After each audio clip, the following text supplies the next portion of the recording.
Chapter 139. King Yu. Sulwan regrets it. But what should I do? There's no turning back now. Yarrow Sulwan's tears soaked Yi Liyu's clothes. At this moment, Yarrow Sulwan knew that her chance had finally come.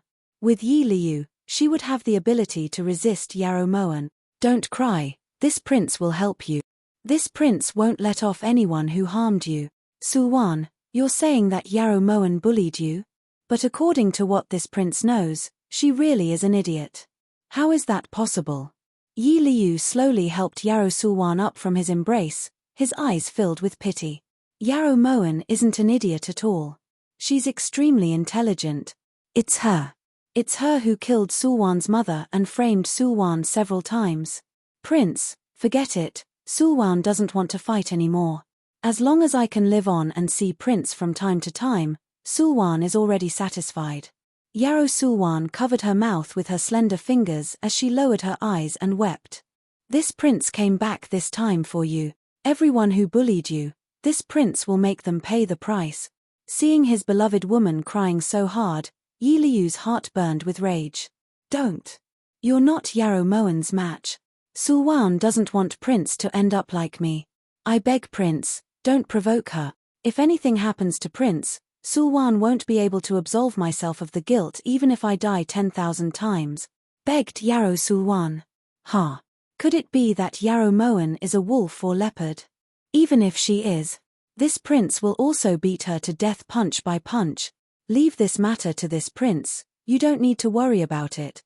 Provoking Yi Liyu was a time-tested method, especially when he saw the woman he loved being wronged. Yi Liyu couldn't just stand by and watch. Prince, there's no need to say any more. This prince definitely won't change his mind once he's decided. Just wait and see how this prince will help you vent your anger, said Yi Liyu angrily. Only after Yi Liyu left did Yarrow Sulwan wipe the tears from the corners of her eyes. Her lips curved into a smile. Just a few sentences and Yi Liyu was willing to become her sword. Yarrow Mo WNR, your death is coming soon. The next day, a banquet to welcome Yi Liyu was held in the Imperial Garden. The large square pavilion was surrounded by red lanterns, illuminating the entire Imperial Garden as if it were daytime. The pavilion was filled with a dazzling array of delicacies and ambrosia. It was a sumptuous and luxurious banquet that no ordinary state banquet could compare to. Long before Yi Hongyi arrived, all of the concubines in the palace had already dressed themselves to the nines. Now that there were only 2 out of the 4 great noble consorts left, the other 2 empty seats became the targets of the concubines in the inner palace. Yi Junqing arrived before Yi Liyu. Just as he was about to sit down, he saw Yi Liyu stride in. 7th younger brother, how are you doing in Yuju province? In the end, they were still blood brothers. Back when Yi Junqing was the Grand Marshal of the Armed Forces, he had taken great care of Yi Liyu, so he was naturally happy to see him again. However, to Yi Junqing's surprise, Yi Liyu didn't even look at Yi Junqing after entering the pavilion. Even when Yi Junqing took the initiative to speak, Yi Liyu acted as if he didn't hear him and just sat down. Yi Junqing suppressed the awkwardness in his eyes and his heart chilled. He slowly sat down. Right at this moment, Yi Hongyi walked in holding Yarrow Moan's hand. Yarrow Moan happened to see this scene. It seemed that in the past 7 years, Yi Liyu hadn't improved in any other areas, but his temper had. Yarrow Moan snorted disdainfully. This concubine kowtows in salute to your majesty. This concubine kowtows in salute to your majesty. After a round of greetings, Yi Hongyi led Yarrow Moan to the main seat. Everyone, sit down. Today is a family banquet, so there's no need to stand on ceremony. Yi Hongyi was in a great mood, so he gestured for everyone to sit down. Imperial older brother is right. Since it's a family banquet, some people shouldn't appear. A coarse voice suddenly rang out. Everyone looked towards Yi Liyu, only to find that he was looking straight at Yi Junqing. Liyu, why do you still have this temper? What do you mean shouldn't appear? The people here are either your imperial sister-in-law or your imperial older brother. Who shouldn't appear? Yi Hongyi naturally understood what Yi Liyu was referring to and pretended to scold him angrily. Of course it's. Yi Liyu was just about to speak, but Yarrow Moan beat him to it. Your Majesty, isn't a family banquet where the whole family sits down to eat together? Then why didn't second older sister come?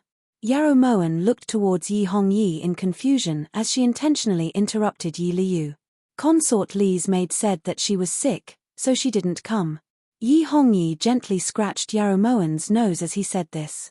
But Wanna Mrs. second older sister. Yarrow Moen lowered her eyes in regret. And Bingshan, call Consort Li over. Yi Hongyi immediately gave the order when he saw Yarrow Moen's regretful expression. When Yi Liu turned to look at Yarrow Moen, his gaze turned icy cold. It seemed that Sulwan was right. Imperial older brother truly doted on this idiot to the extreme. With just one sentence from her, even if Sulwan was sick, she still had to come. Yarrow Moen, this prince would like to see if you're really an idiot or just pretending to be one. Since Yarrow Moen had changed the topic, Yi Liu didn't bring it up again.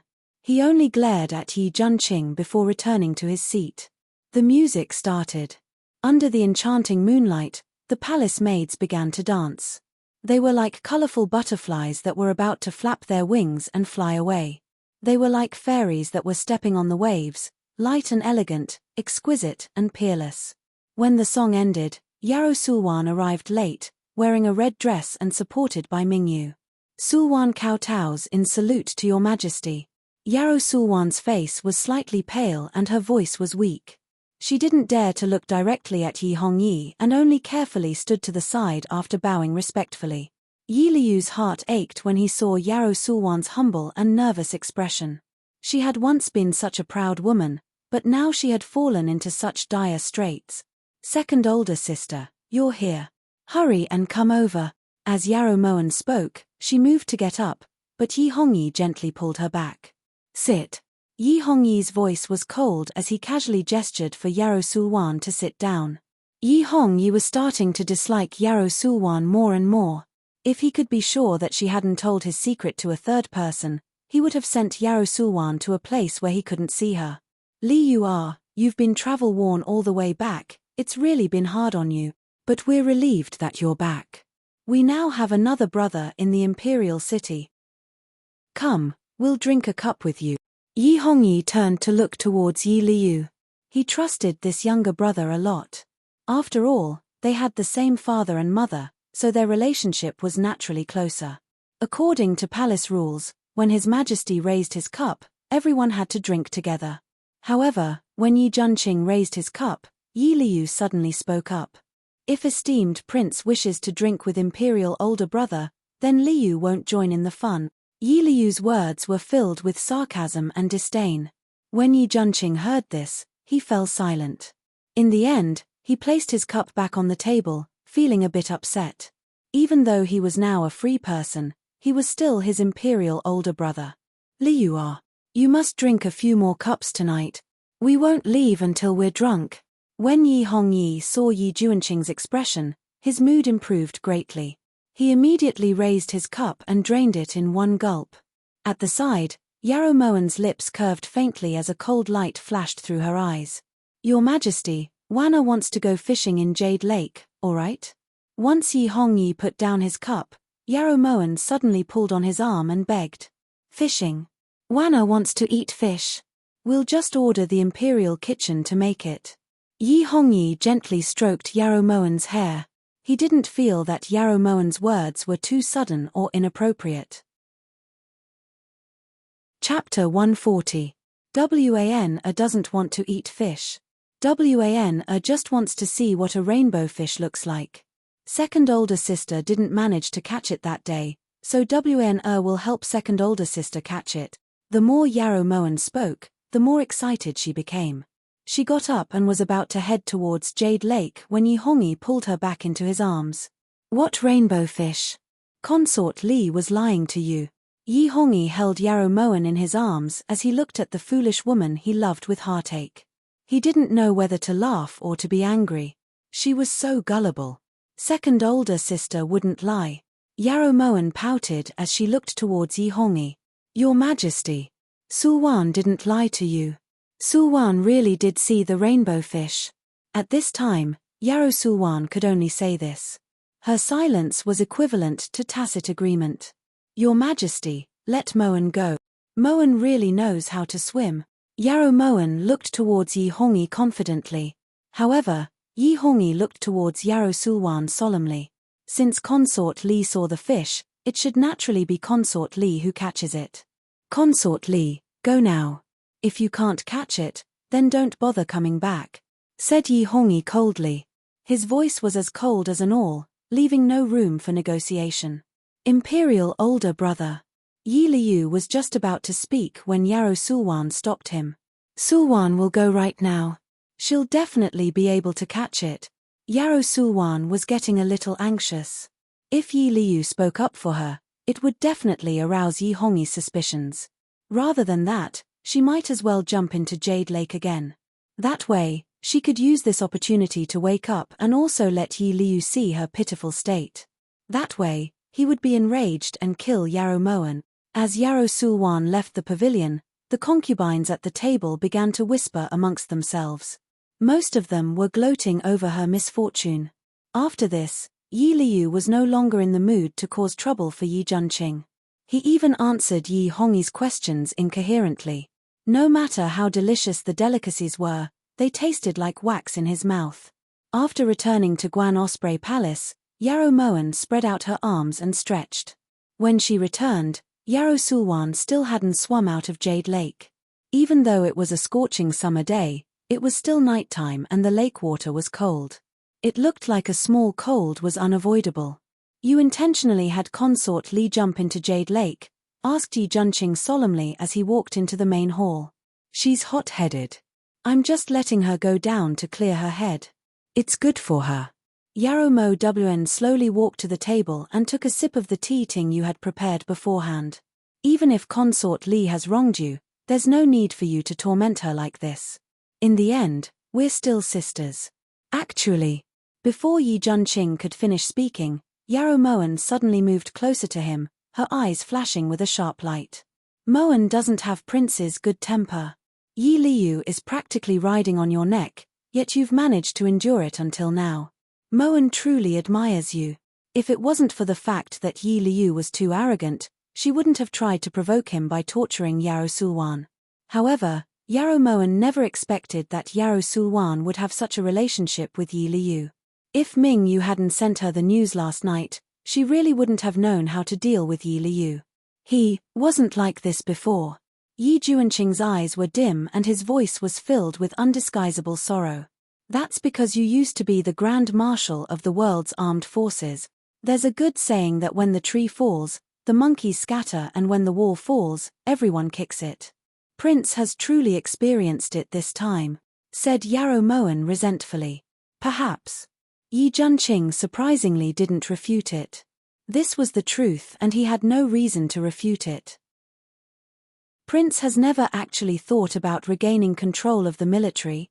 Yarrow Moen probed. That's very good.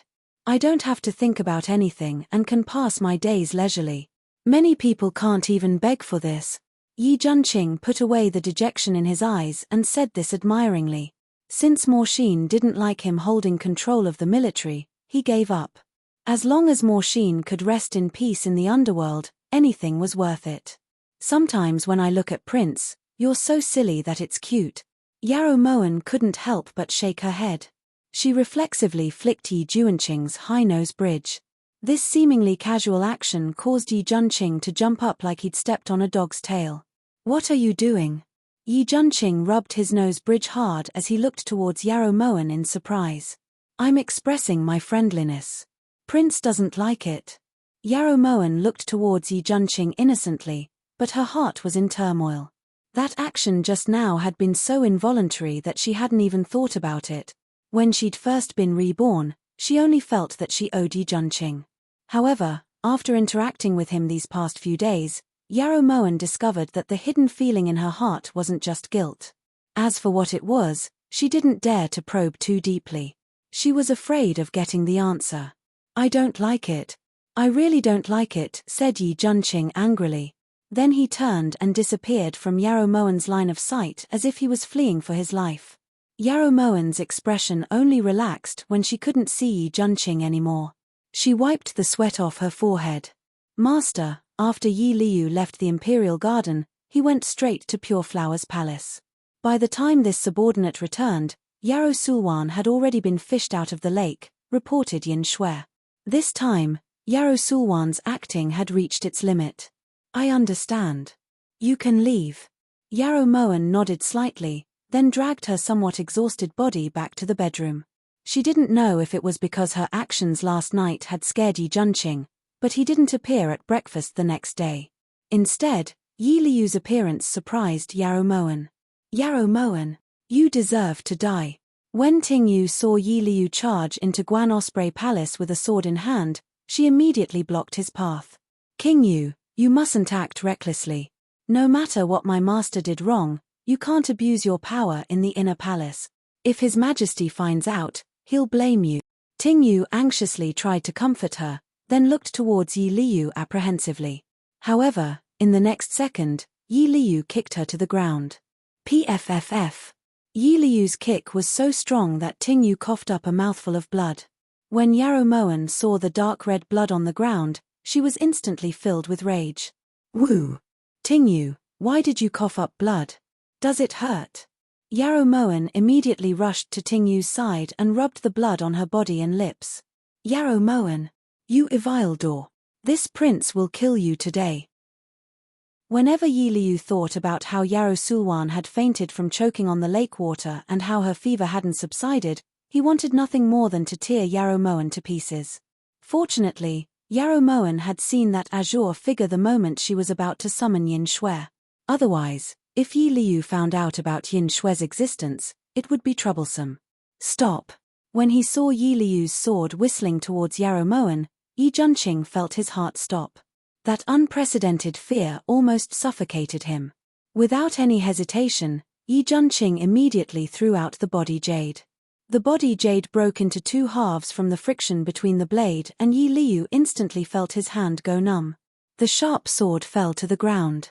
Yi Liu, what are you doing? Moen, are you all right? In a moment of desperation, Yi Junqing rushed to Yarrow Moen's side and helped her up. When he saw the blood on Yarrow Moen's clothes and the corner of her lips, Yi Junqing's eyes instantly turned cold and a terrifying rage surged from the bottom of his heart. Yi Junqing, who do you think you are? You actually dare to block this prince's path? Scram. Today, this prince will definitely kill this Evildor. Yi Liu suddenly picked up the sword on the ground and stabbed it at Yarrow Moen. Almost at the same time, Yi Junqing stepped forward and accurately caught the tip of Yi Liu's sword with 2 fingers. With just a bit of strength, the sword instantly broke in 2. With Junqing here today, no one can think about acting presumptuously in Guan Osprey Palace. The cold voice seemed to contain a might that could destroy the world. Yi Liu couldn't help but be startled.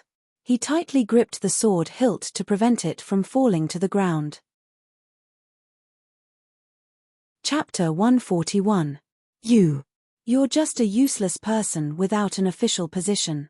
What right do you have to block this prince's path? Yi Liu shouted loudly but didn't dare to take another step forward.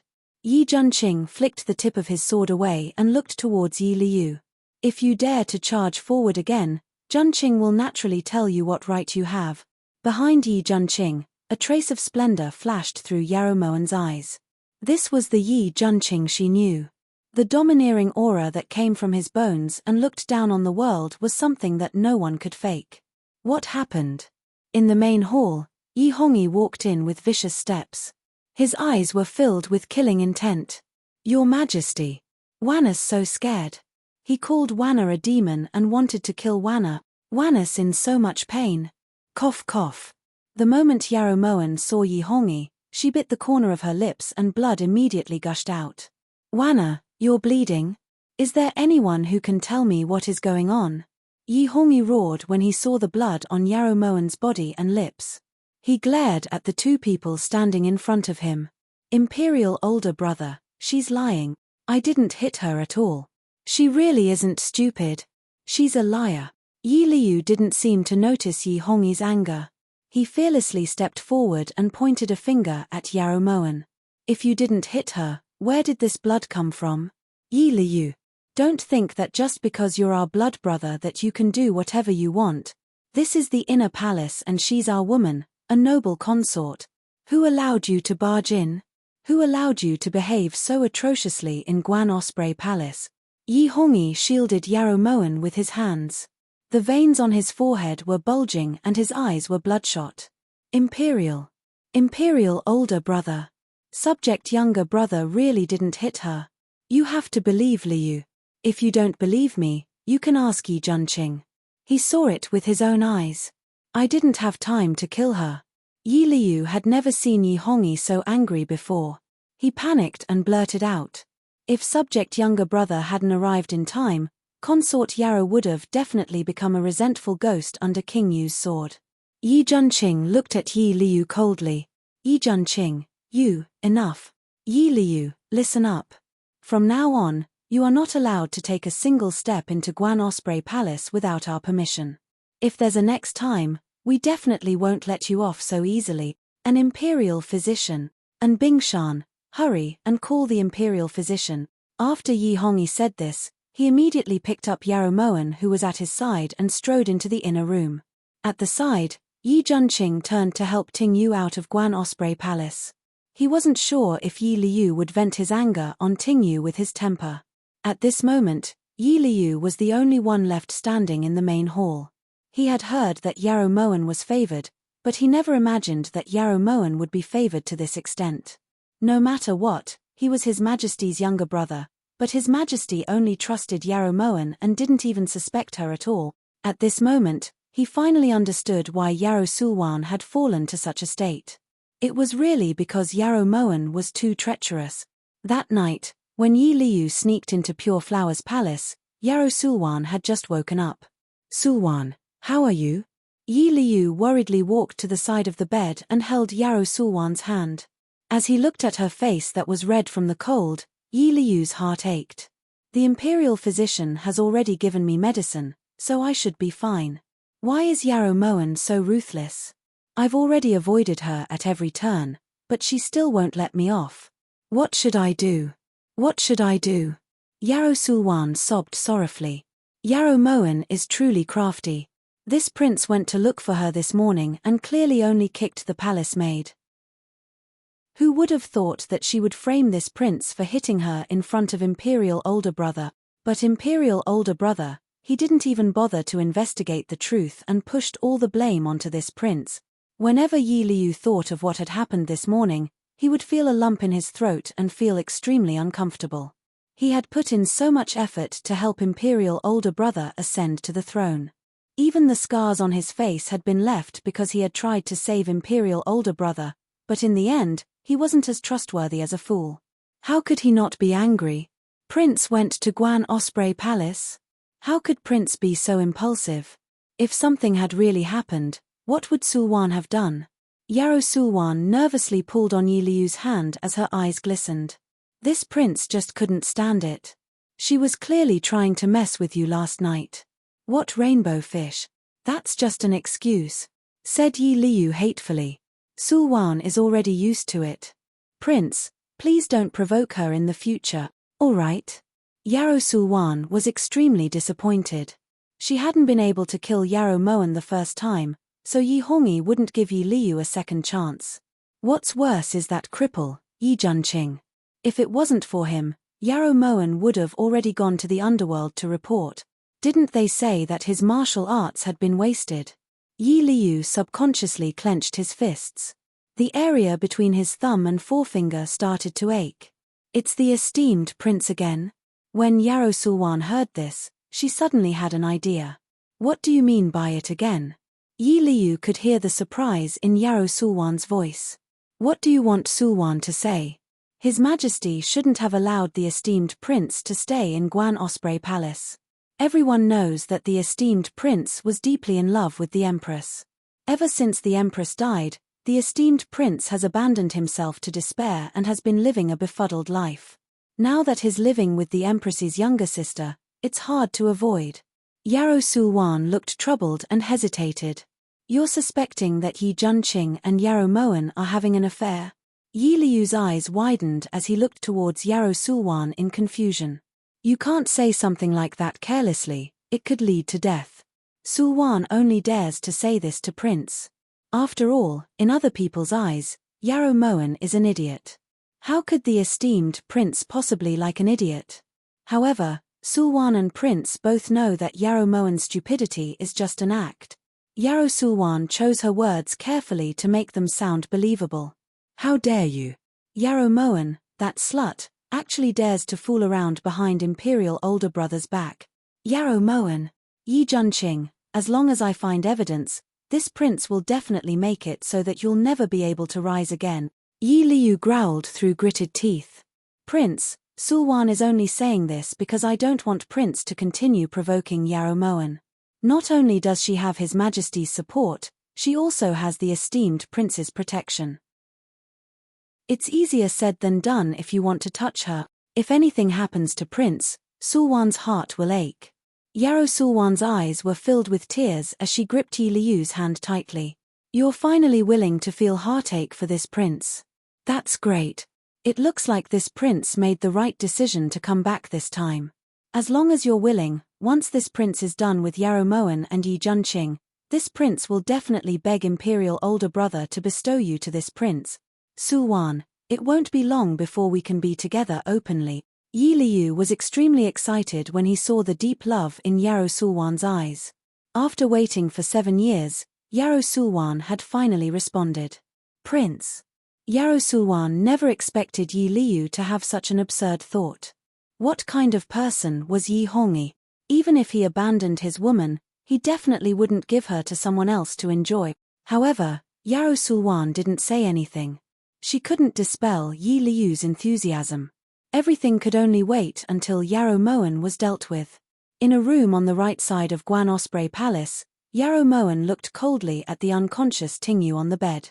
Her hands were clenched into fists as a cold light flashed through her eyes. Tingyu, this consort said that no matter if it's you or Liu Xing, from the day you started following this consort would protect you. Since Yi Liu injured you today, this consort will make him pay tenfold. Rest well. Once you wake up, you'll naturally see this consort's sincerity. Yarrow Moen's eyes were cold. She stayed there for a long time before returning to the main hall of Guan Osprey Palace. Yarrow Moen, have you been scared silly by him? Why didn't you call Yin Shui? The moment Yarrow Moen stepped into the main hall, she saw Yi Junqing rush over angrily. Chapter 142. He was going to raid the house R. In that sort of situation, calling Yin Shui out would only alert the enemy. The gains wouldn't make up for the losses. Yarrow Moen actually felt a trace of happiness when she heard Yi Junqing's reprimand. The losses wouldn't make up for the gains. If people found out that you were killed by someone with third-rate martial arts despite having the Yin family's hidden guards, that would be the true loss. Yi Junqing said disapprovingly. Is Prince concerned about Moen? Yarrow Moen lifted her brows as the corners of her lips lifted slightly and her eyes curved. This prince is thinking about Yin Shui's future. If people found out that Yin Shui's master died such a tragic death, she wouldn't be able to live in the future. Yi Junqing realized that he was being a bit too nervous, so he immediately turned around and explained in a calm manner. Yin Shui, hurry up and thank the esteemed prince. It's rare for the esteemed prince to think of others. Yarrow Moen called out teasingly. Thank you, Prince. The ghostly voice reverberated in the air above Guan Osprey Palace. It was impossible to find the source of the voice. You don't thank people who should be thanking. Yi Junqing muttered quietly. He had saved Yarrow Moen's life, so why didn't she say a word of thanks? What is Prince talking about? Yarrow Moen walked lightly to Yi Junqing's side and leaned over to ask this. Nothing much. Let's eat. Why isn't there anyone serving rice? Where is everyone? Yi Junqing felt his heart race when he felt the warm breath on his face. In order to hide his embarrassment, he immediately picked up the bowl of rice, but Yarrow Moen took it from him in the next second. What are you doing? Yi Junqing looked towards Yarrow Moen in surprise. Tingyu was heavily injured by Yi Liu and is still unconscious. There aren't any other palace maids in Guan Osprey Palace, so Moen will be the one serving Prince's meal. Just treat it as a way to thank Prince for saving her life. Prince, Don't worry, Moen never owes favors. Moen will find a chance to return this favor to Prince, so Prince, please don't make Moen devote herself to you just because of this, said Yarrow Moen as she pushed the bowl of porridge to Yi Junqing. You don't have a fever, right? Would this prince force you to devote yourself to me? If it weren't for the fact that you're Morshin's younger sister, this prince wouldn't bother with other people's business, said Yi Junqing disapprovingly with a flushed face. Oh. Yarrow Sulwan is also eldest sister's younger sister. Why didn't Wang Yi jump into Jade Lake to save her that night? I heard that her fever is not light. Yarrow Moen tossed a few pieces of pastries to Fluffy and Jewel, then looked towards Yi Junqing to wait for his reply. How can she be the same? At some point, Yarrow Moen was the only sister left in Yi Junqing's eyes. Your Highness has said so much, but this is the most pleasing to the ear.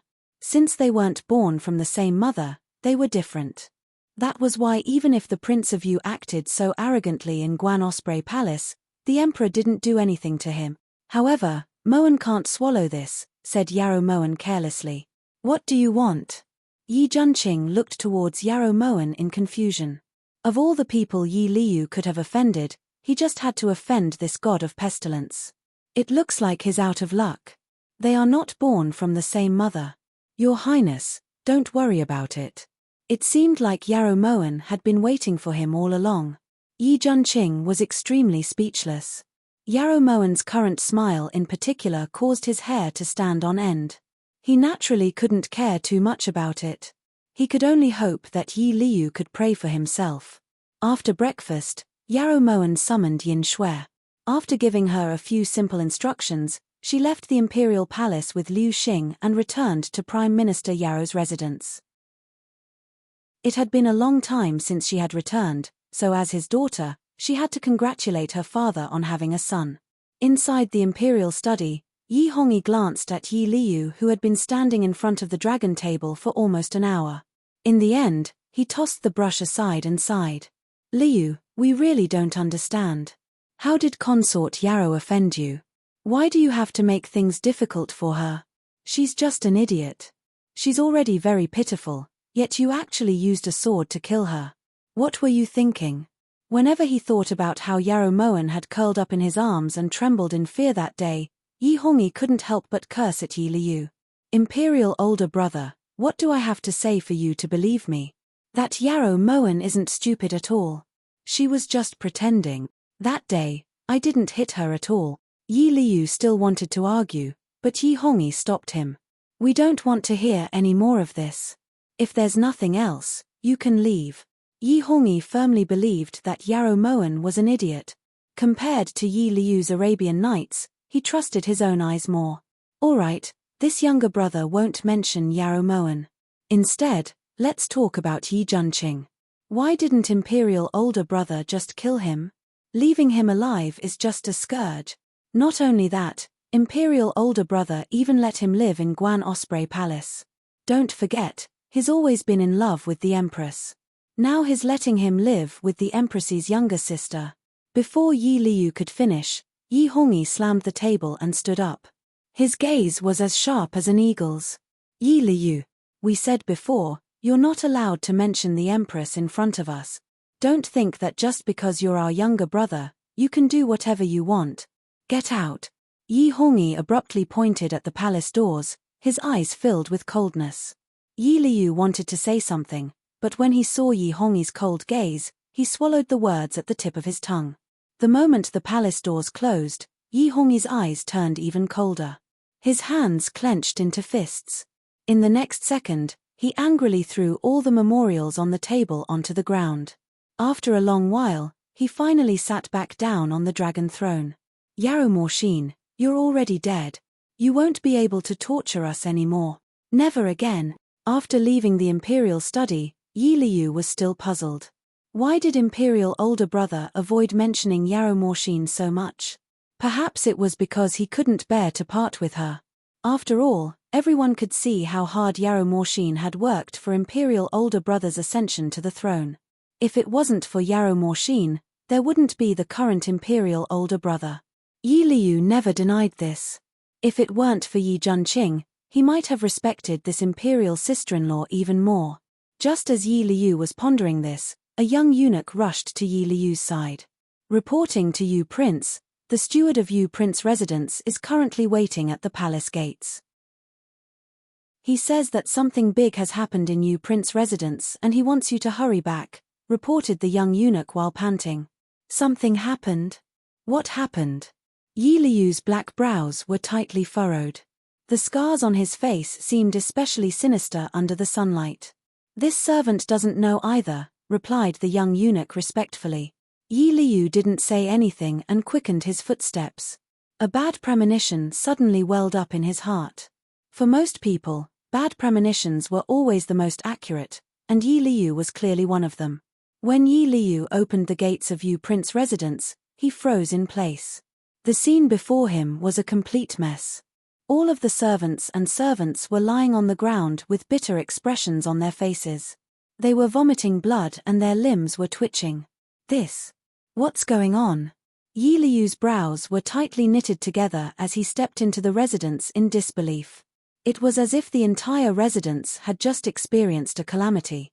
Aside from the servants who were lying on the ground moaning in pain, all of the flowers and trees in the residence had been uprooted. All of the antiques in every room had been smashed to pieces. What was even more intolerable was that even the hunting dog he kept in the back courtyard had been heavily injured. Steward Li, what's going on? Yi Liu's face was completely red as he roared. His hands were clenched into fists that occasionally made cracking sounds and the veins on his forehead looked like they could burst at any moment. Replying Prince. This old servant doesn't know either. When this old servant returned from the money house, the residence was already like this. Steward Li spoke in a trembling voice, his face ashen. Even the stupidest person could guess that Prince must have offended someone outside that he shouldn't have, which was why he was being targeted. However, he just couldn't figure out who would have the guts to attack Yu Prince residence when his master was the current emperor's younger brother. Chapter 143. Preposterous. Who was it? Who was it? Yi Liu's eyes were bloodshot as he roared. Right at this moment, a figure flashed by.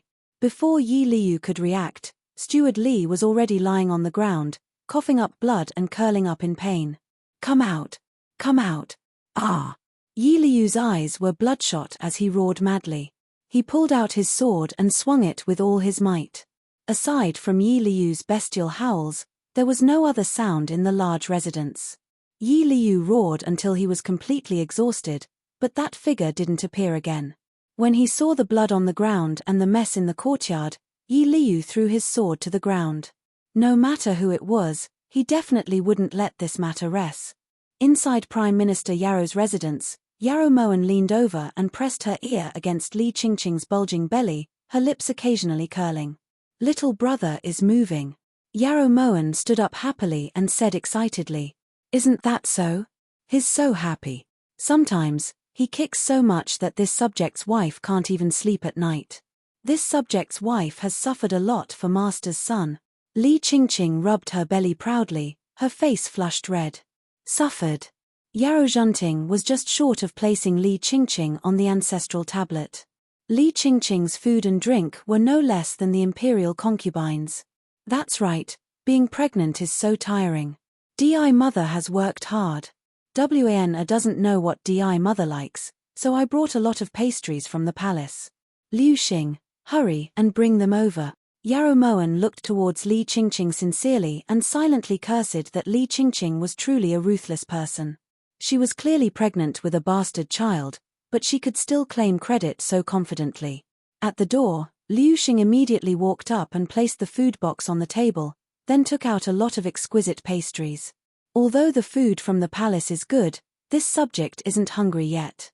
Ju have the kitchen make me a bowl of blood swallow stew. Tell them that young master is thirsty. Li Qingqing glanced at the pastries on the table in disgust, then glanced at the maid beside her. At the side, Yarrow Moen pursed her lips into a faint smile. If she hadn't been an idiot, Li Qingqing wouldn't have dared to be so impudent. However, she didn't mind.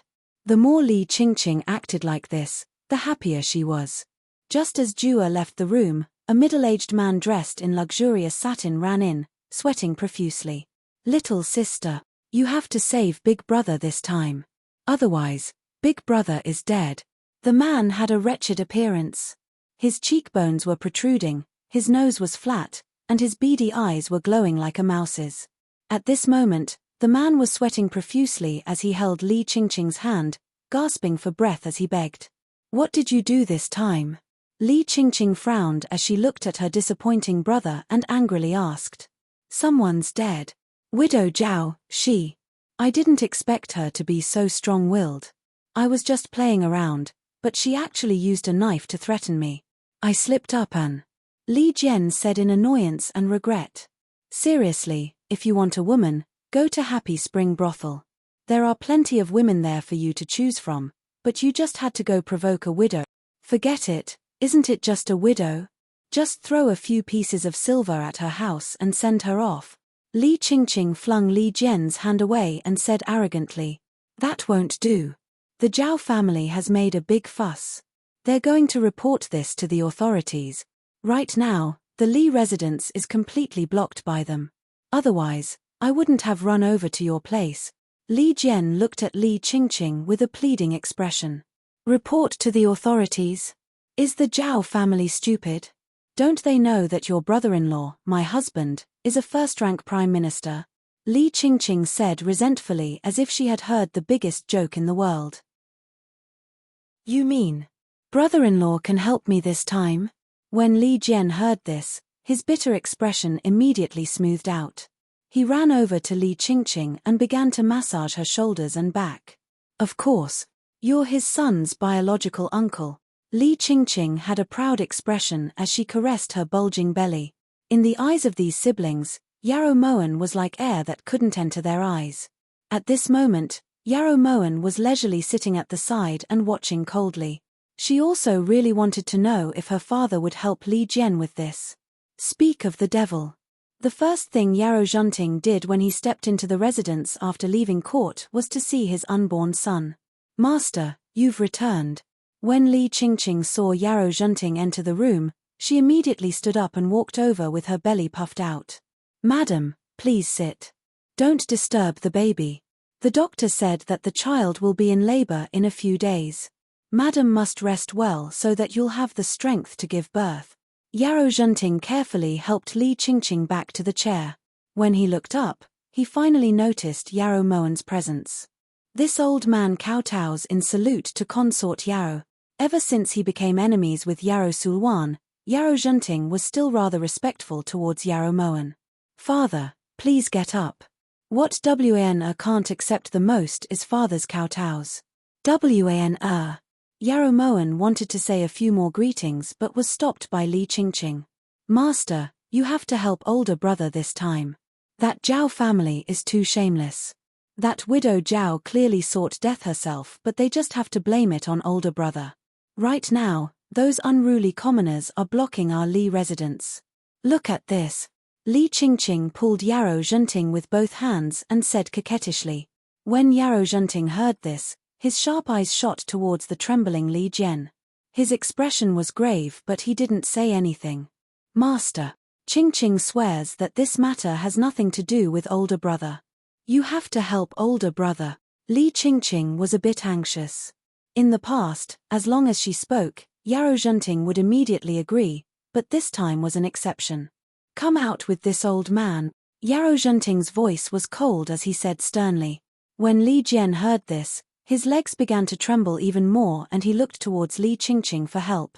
"Master, this concubine is begging you. This concubine only has this one older brother. If anything happens to him, this concubine doesn't want to live anymore. Son, mother has let you down. Woo-woo." As Li Qingqing spoke, tears began to fall. Just as she was about to kneel, Yarrow Zhenting helped her up. "Madam, don't cry, this isn't good for the child." Yarrow Moen couldn't help but snort disdainfully when she saw Yarrow Zhenting's distressed expression. "Yarrow Zhenting, shouldn't this be your retribution for someone else's son? Ah, it hurts.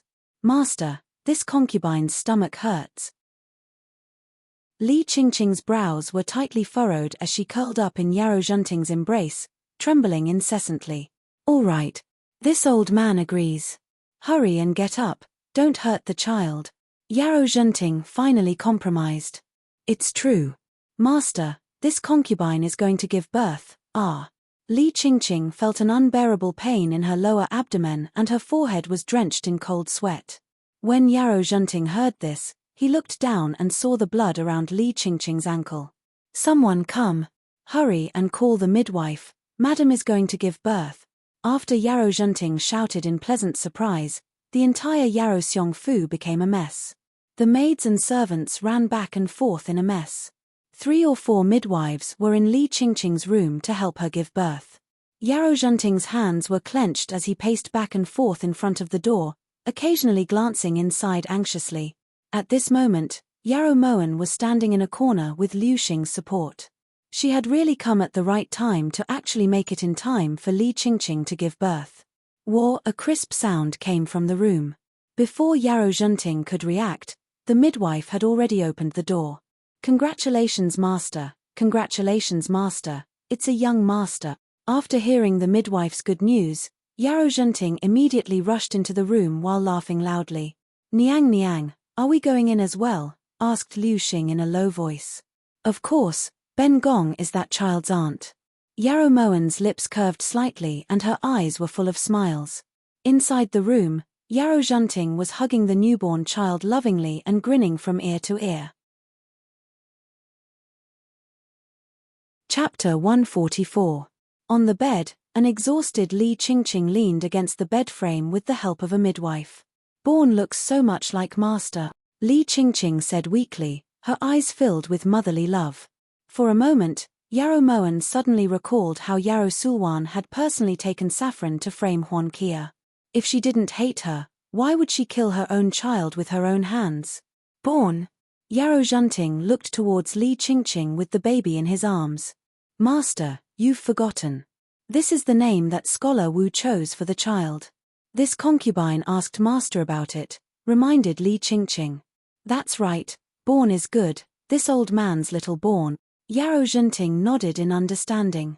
At the side, Yarrow Moen laughed involuntarily. Li Qingqing was truly daring. Not only did she have an affair with Wu Zicheng to give birth to a bastard child, she even brazenly had Wu Zicheng choose a name for the child.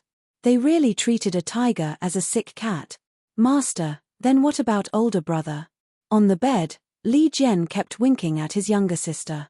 We'll talk about this later. Yarrow too, take him to arrange a place to stay. Yarrow Enchanting didn't even look at Li Jian as he casually ordered. But Li Qingqing opened her mouth unwillingly but was stopped by Yarrow Enchanting. You just gave birth. Rest first. Ju serve your master well. Born, are you hungry? Father will take you to your room right now and let you eat your fill. As early as when Li Qingqing was pregnant, Yarrow Enchanting had ordered people to renovate the room on the left side of the main room and hired 4 or 5 wet nurses to be on standby. At this moment, Yarrow Enchanting had already left Li Qingqing's room with the baby in his arms.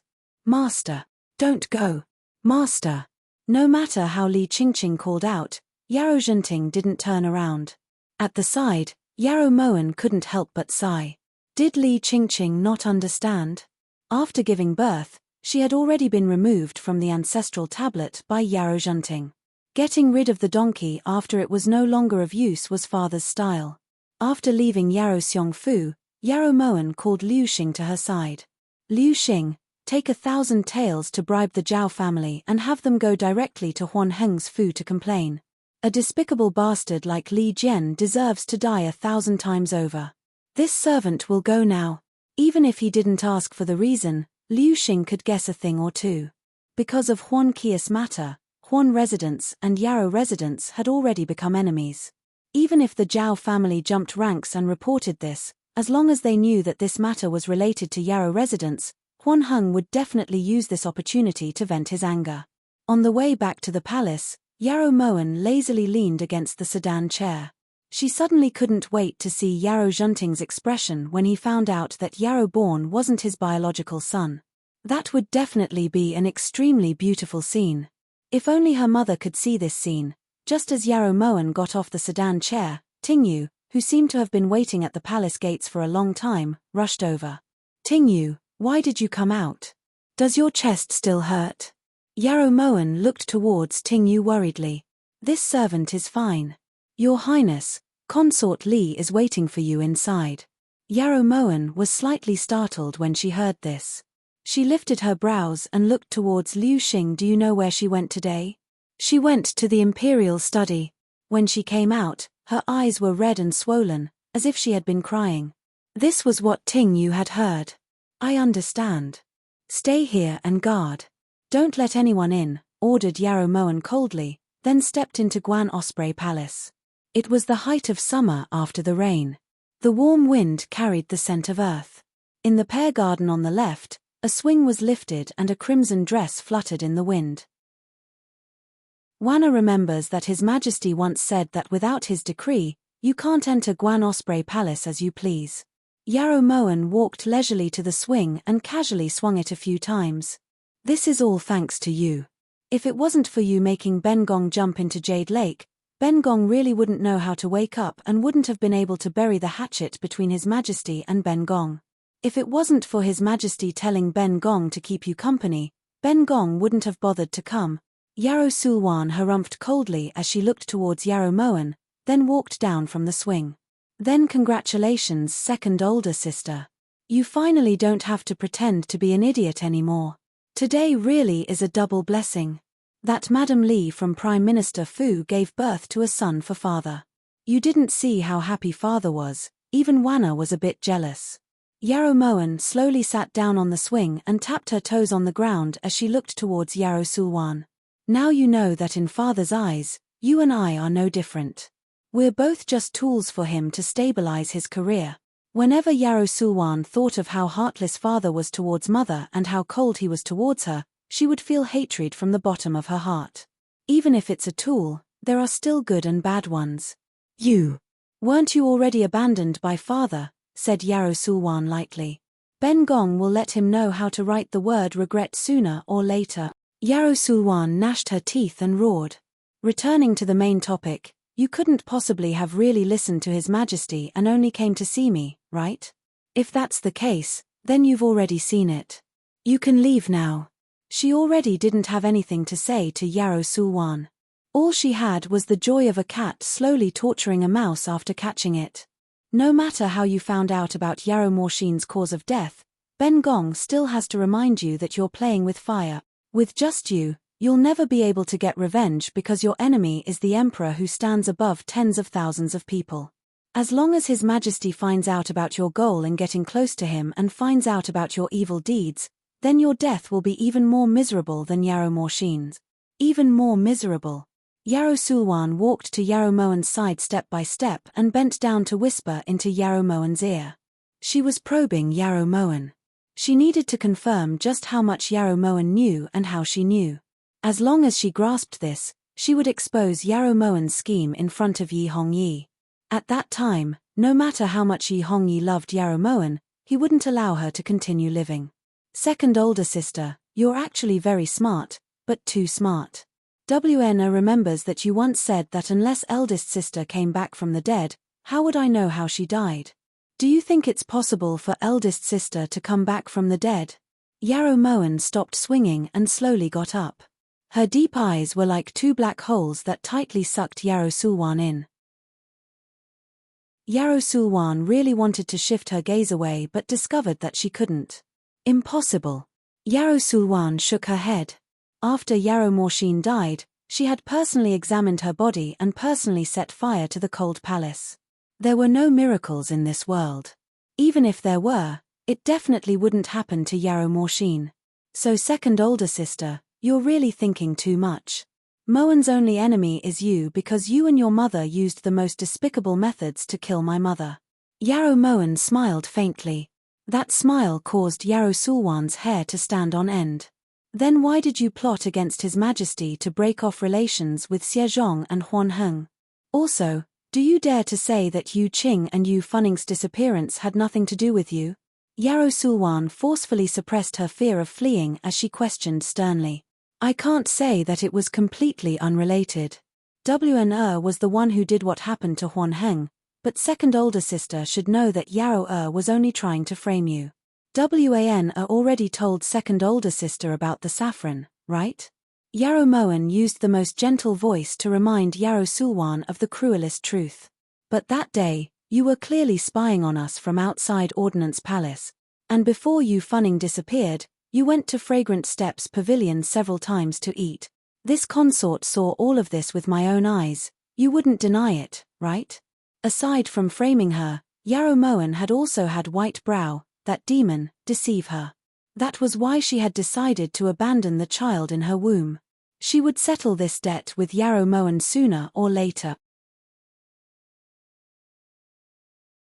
Chapter 145. Who isn't curious?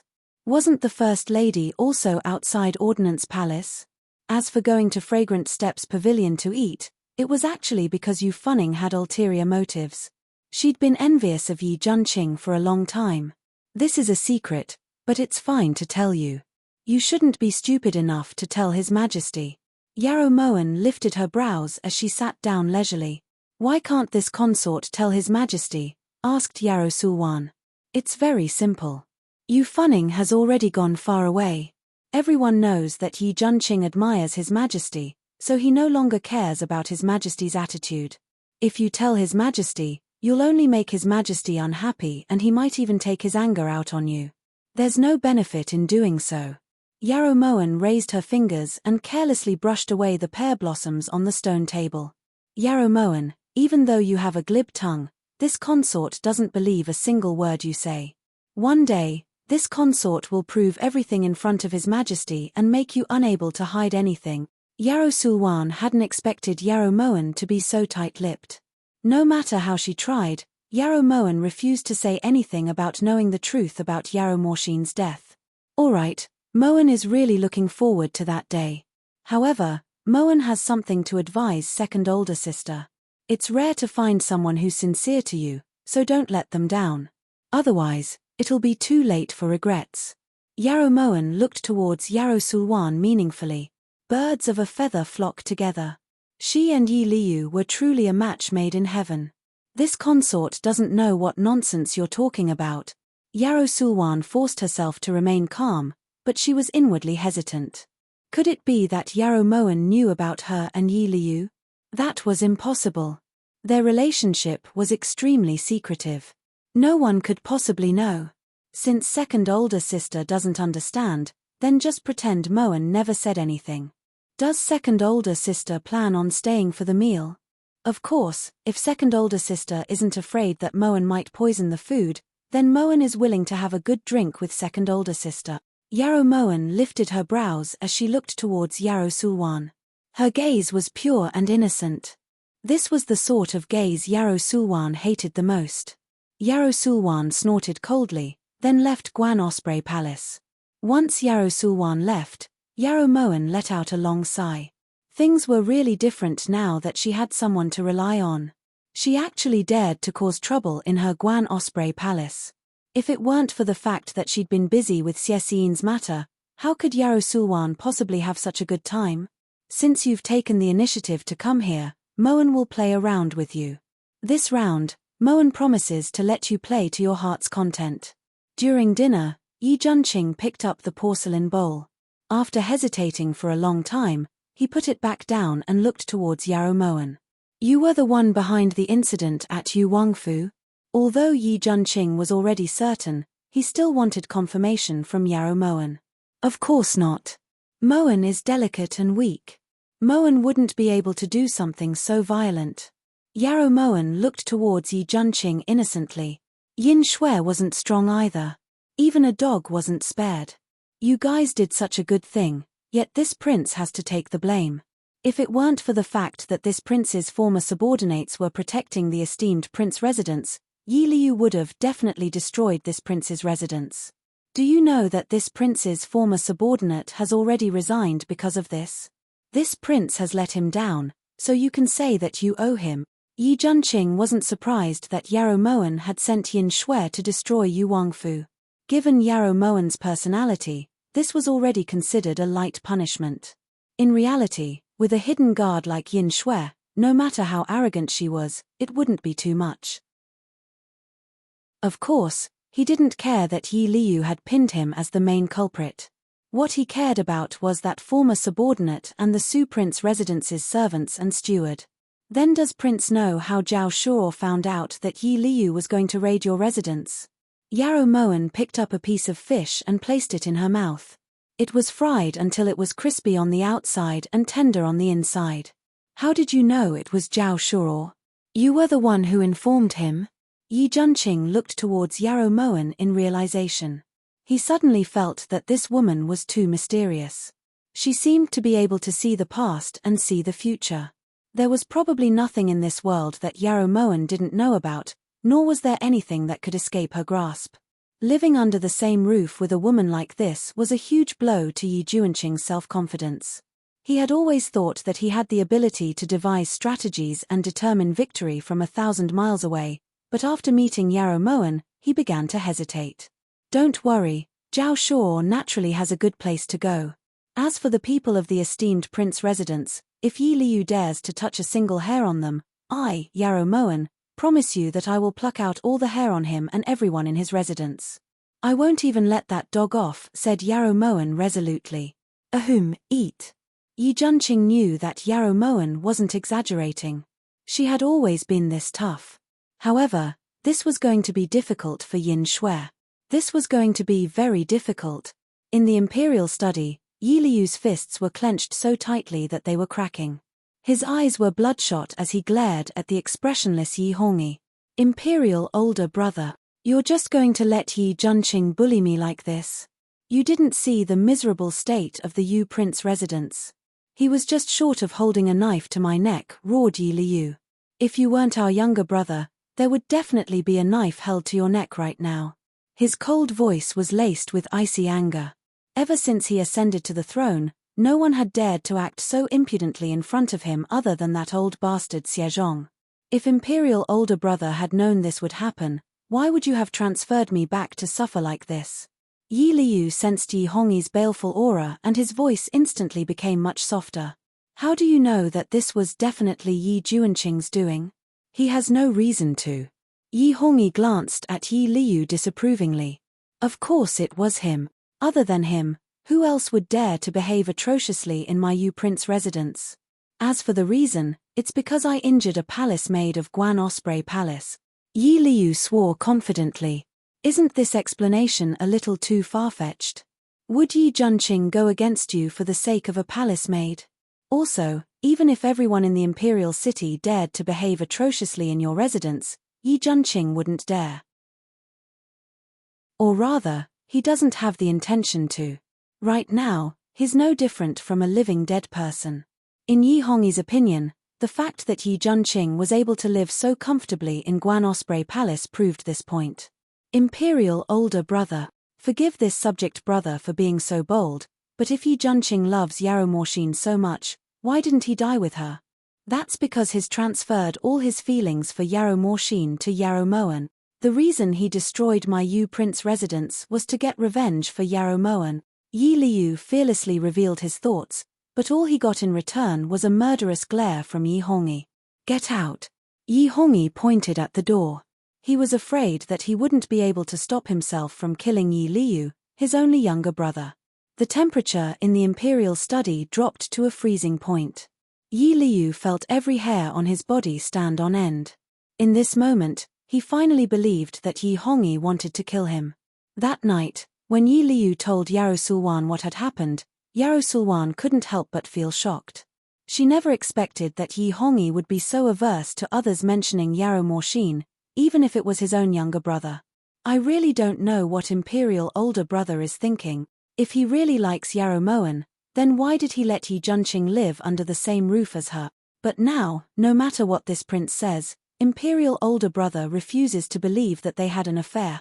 That damned Yi Junqing. One day, this prince will personally kill him. Yi Liu had never seen Yi Hongyi look at him with such a terrifying gaze. He was truly frightened. It's all Sulwan's fault. If Prince hadn't stood up for Sulwan, you wouldn't have barged into Guan Osprey Palace, nor would you have injured Yarrow Moen's palace maids. It was Sulwan who harmed everyone in the Yu Prince residence. Yarrow Sulwan's voice was heavy with sobs. She rubbed the corner of her eyes and a single tear fell. How can this be your fault? If it wasn't for you, this prince wouldn't have known that that slut Yarrow Moen had fooled imperial older brother like that. And Yi Junqing, this prince has always found him an eyesore. If it wasn't for. In any case, this prince wouldn't have let them off. Yi Liu knew very well that compared to Yi Junqing, his martial arts were far inferior. However, how could he let the woman he loved hear such words? Chapter 146. If we can catch them in bed, then His Majesty has no choice but to believe us, said Yarrow Sulwan. Right now, Imperial older brother isn't even letting this prince take a single step into Guan Osprey Palace. How are we supposed to catch them in bed? Yi Liu slammed the table fiercely as he roared. Even if Prince can enter Guan Osprey Palace, it's useless. Yarrow Moen is so shrewd, there's no way she would let us catch her. Yarrow Sulwan lowered her eyes and wiped away her tears. Her eyes that were hidden behind her long sleeves flashed coldly.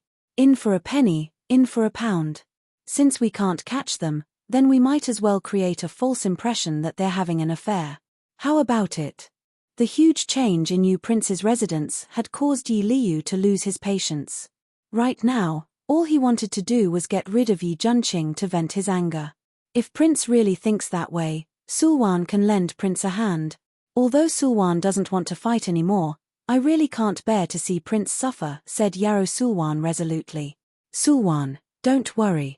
Once we get rid of that adulterous couple, this prince will ask His Majesty to bestow you the title of Yu Prince's consort. This prince definitely won't let you down. Yi Liu grabbed Yarrow Sulwan's hand and looked into her eyes deeply. Yarrow Sulwan instinctively wanted to pull her hand back, but fortunately, she managed to suppress that urge. That's right, everything could wait until Yarrow Moen was eliminated. Saying it now would only get half the result with twice the effort. It hadn't even been 10 days since Yarrow Moen returned from Prime Minister Yarrow's residence when she heard the news that Li Jian had been executed at the Meridian Gate. Because Li Jian was beheaded, Madam and Master quarreled for a few days. Later, Master could not bear it any longer and imprisoned Madam in Virtuoswell veranda. It has been 3 days now. Liu Xing reported the information he had gathered. Li Qingqing has followed father for so long, yet she doesn't know how much importance father places on his career. It wasn't easy for him to become a first-rank official, so how could he let a Li Jian ruin his future? If this consort guesses correctly, it was father who personally kidnapped Li Jian and sent him to the authorities, right? Yarrow Moen had already expected this kind of result. Unfortunately, Li Born was born at the wrong time. If he had been born a bit later, her father would definitely have suppressed this matter for Li Born's sake. At the very least, he would have been able to ensure that Li Jian lived until the child was born. That's right. When Master found out that Huan Heng had come out from Lord Ji's residence, he immediately kidnapped Li Jian and brought him to the authorities. If not for that, Madam wouldn't have sought death.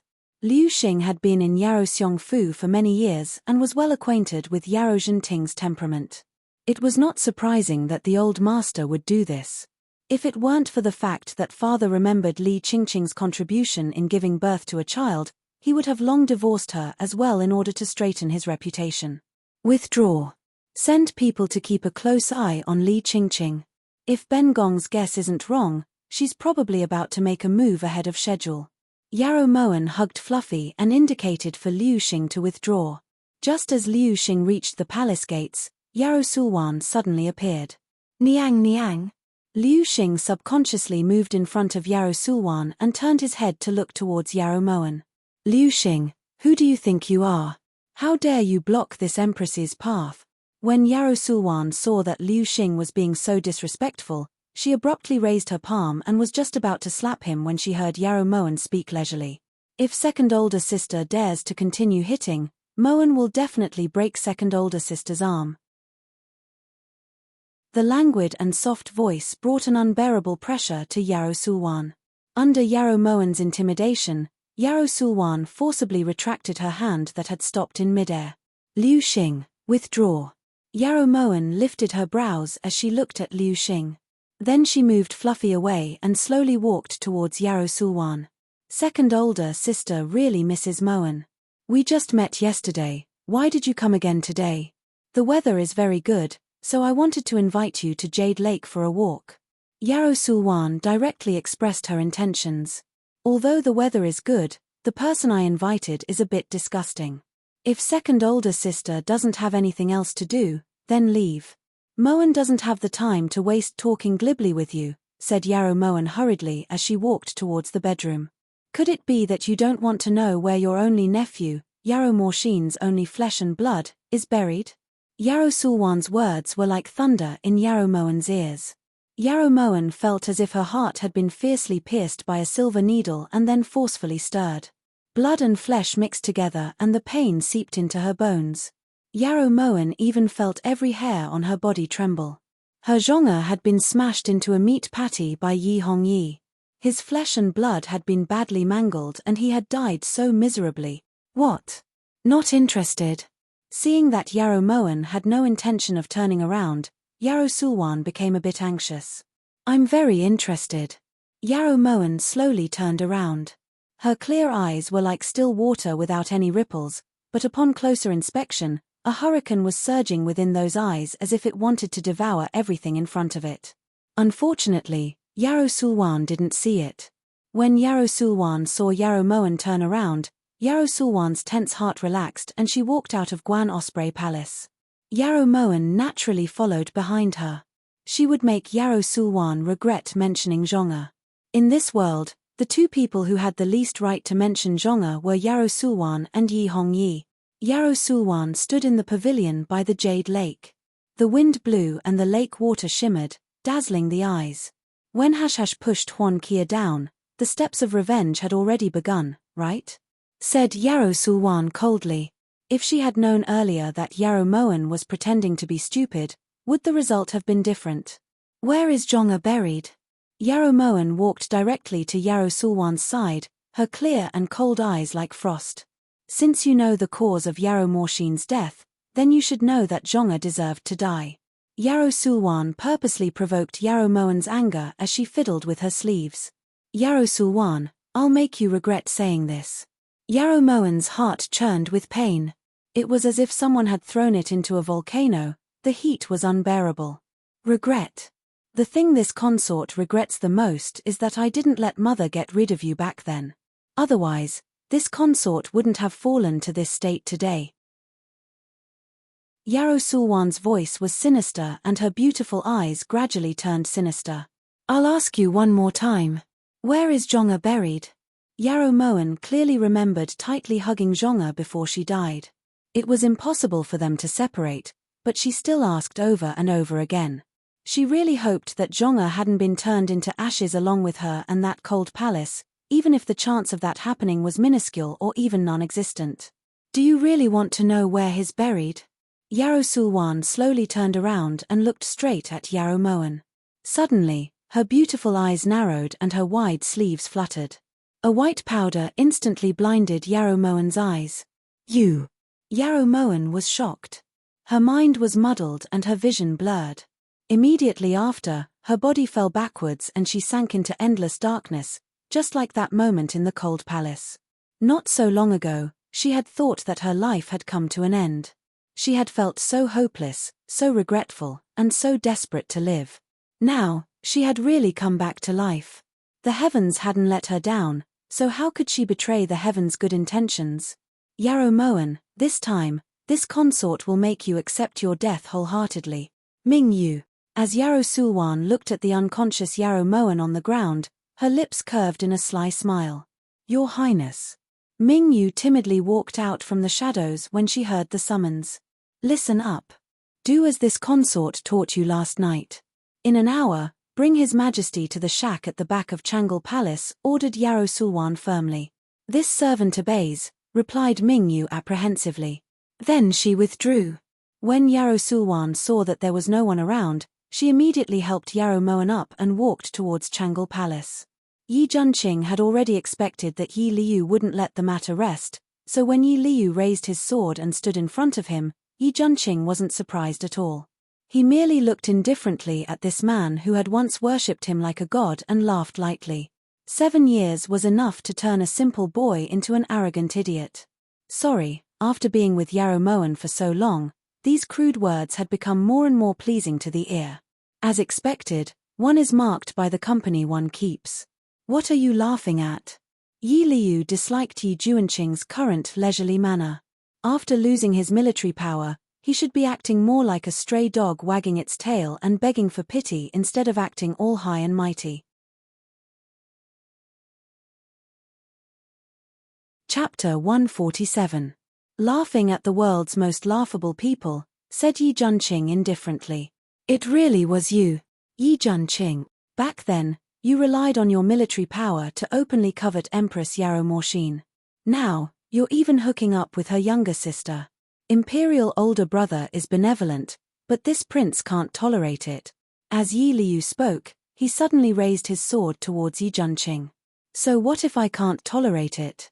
Yi Junqing folded his arms behind his head and looked towards Yi Liu. Even if Yi Liu's words were extremely unpleasant, Yi Junqing didn't plan on arguing with him. He had learned this trick from Yarrow Moen. Arguing with reasonable people and arguing with unreasonable people was truly tiring. Yi Liu glared at the carefree Yi Junqing, but he didn't dare to stab his sword. He still hadn't forgotten what had happened in Guan Osprey Palace.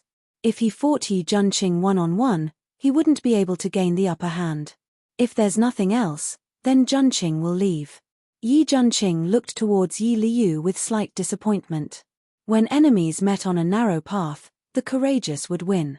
Yi Liu had truly become useless in Serene Province. He didn't even have the courage to attack. When he saw Yi Junqing walk around him, Yi Liu suddenly turned around. Don't you want to know how Yarrow Moen died? This was what Yarrow Sulwan had taught him to say.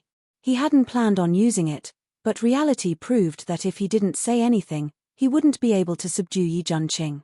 His heart instantly felt like it had been flooded by seawater.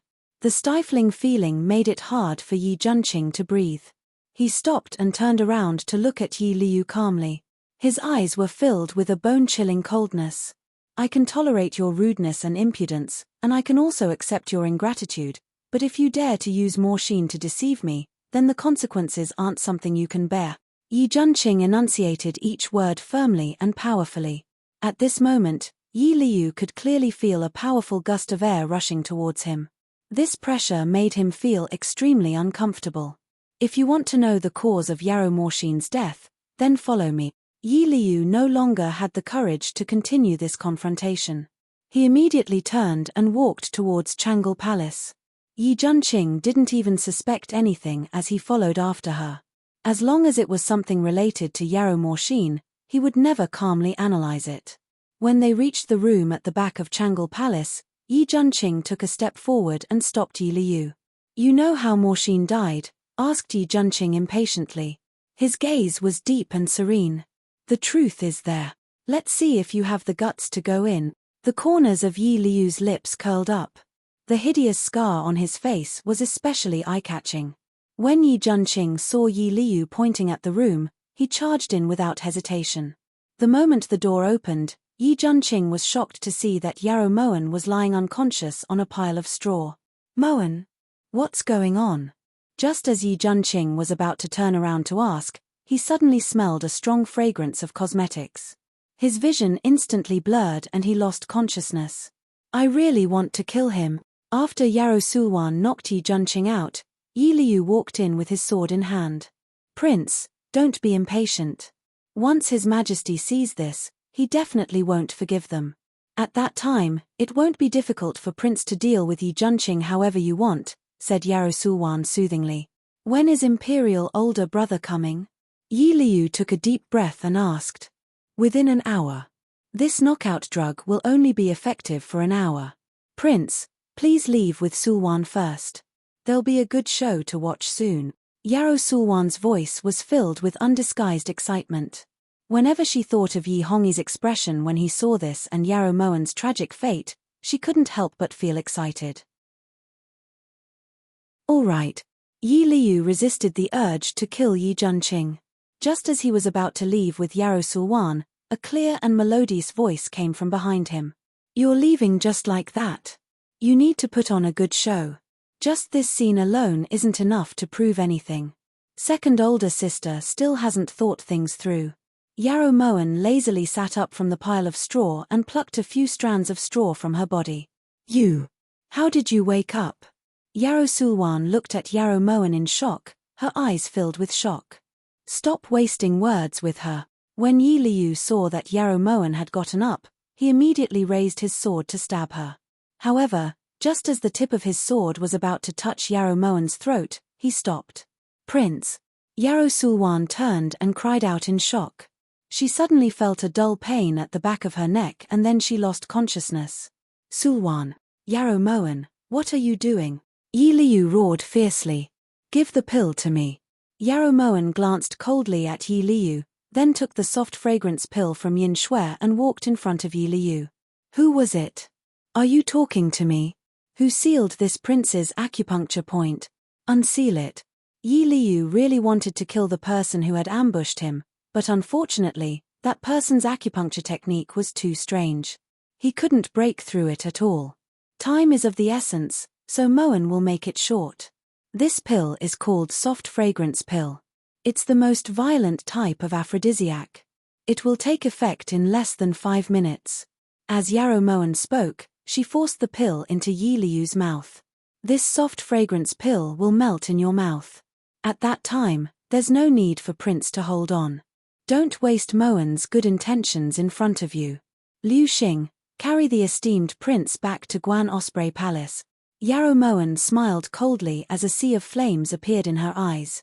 Once Liu Xing helped Yi Junqing out of the room, Yarrow Moen slowly walked over to Yarrow Sulwan who had been knocked out by Yin Shui and gently untied her. "Yarrow Moen, you're despicable and shameless." Yi Liu suddenly understood Yarrow Moen's intentions and immediately cursed. If it wasn't for Prince, Moen really wouldn't be able to think of such a shameless method. However, this should be a good thing for Prince. "Haven't you been lusting after my second older sister for a long time? Now that you can have a taste, you should be thanking Moen." As Yarrow Moen spoke, she took off Yarrow Sulwan's outer clothes. "Yarrow Moen, take her away. Hurry." When Yi Liu saw Yarrow Sulwan's smooth and fair skin, he suddenly felt a certain part of his body clamoring. "Does Prince think that's possible?" Yarrow Moen snorted disdainfully. "In the end, she's still your second older sister. How could you have the heart to do this?" Yi Liu clenched his teeth and veins bulged on his forehead. It was obvious that he was having a hard time holding himself back. She brought Moen here, but did it ever occur to her that Moen was her younger sister? "Yi Liu, you're really funny. At a time like this, you're still shamelessly using the pretense of familial love. Don't you feel like you're slapping yourself in the mouth?" Yarrow Moen abruptly tore off Yarrow Sulwan's inner clothes to reveal a purple tube top to Yi Liu. The slightly protruding breasts almost caused Yi Liu's blood to boil. "I beg you. Hurry and take her away." Yi Liu's face was completely red and his eyes were bloodshot. The last bit of reason he had left made him beg humbly. "Yi Liu, no matter what happens next, you shouldn't blame anyone because you were the one who set this up. Moen was merely giving you a taste of your own medicine. However, misfortune may be a blessing in disguise. This might not necessarily be a bad thing for you." Yarrow Moen coldly glanced at Yarrow Sulwan. She had said before that no one could humiliate Zhong in front of her. "Yarrow Sulwan, you brought this upon yourself. Unseal his acupuncture points at an appropriate time." Yarrow Moen withdrew her gaze and walked around Yi Liu as she ordered coldly. "Yes." Yin Shui nodded in response. Time would never stop for anyone. At this moment, Yi Liu felt all the blood in his body boil. His mind was completely blank. Right now, he only knew that he had to vent. He had to vent. "Your Majesty, my master is inside." Outside the room, Mingyu hurriedly walked to the door. When Yi Hongyi approached, he fiercely pushed open the peeling door. Chapter 148. Mingyu was dumbstruck by the scene in front of her. She had imagined that the scene behind the door would be unbearable, but she hadn't expected it to be this unbearable. Yi Liu was straddling Yarrow Sulwan's body, his hands fiercely tugging on her jade legs as his body moved rhythmically. Yarrow Sulwan's body trembled like a leaf in the wind. So painful. Ah! King of you! Your Majesty! Let go! Hurry and let go! Ah! At practically the same time, Yarrow Sulwan was shaken awake by Yi Liu's frantic movements. What entered her eyes was a shocking scene. Yi Liu was riding on top of her like a wild beast, and Yi Hongyi, her husband, was standing at the door, watching this scene unfold. What was going on? What was going on? Don't go! Yarrow Sulwan pushed Yi Liu away with all her might, but Yi Liu pulled her back. At this moment, Yi Liu's eyes were dark as his hands tugged on Yarrow Sulwan's clothes. When he saw the scene in front of Yarrow Sulwan's chest, his movements became even more intense. Impudent! Do you think we're dead? A voice that sounded like an icicle abruptly rang out. Yi Hongyi stared at it for a long time before he was able to catch his breath and violently charged into the room. Any man who saw their woman having an affair with someone else would have this kind of expression, let alone Yi Hongyi, who was a high and mighty monarch whose dignity could not be violated. Ah! The instant Yi Hongyi charged in, Yi Liu finally managed to extinguish the flames in his body. It was also at this moment that he was sent flying into a corner by Yi Hongyi's kick. He coughed up a mouthful of blood. Your Majesty! It was King of Yu who insulted this concubine. He was the one who coveted this concubine's beauty. Your Majesty, you have to help this concubine. Yarrow Sulwan quickly grabbed the clothes beside her to cover her body, then trembled as she prostrated at Yi Hongyi's feet. Tears and snot streamed down her face. Lowly woman! Just as Yi Hongyi was about to lift his foot, Yarrow Sulwan immediately hugged his legs. Your Majesty! This isn't this concubine's fault. The King of Yu had always coveted this concubine and had done bad things to this concubine several times. This concubine didn't dare to tell the emperor because she was afraid the emperor would be angry. However, who would have thought that he would actually knock this concubine unconscious? This concubine's body was weak. How could she be the King of Yu's match?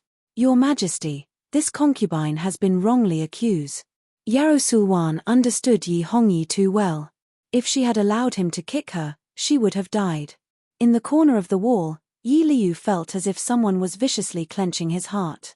This kind of thing wasn't what he wanted. He had never hoped that Yarrow Sulwan would stand by his side, but what made him disappointed was that Yarrow Sulwan immediately pushed all the blame onto him. It was as if he really was a perverted demon, an unforgivable beast.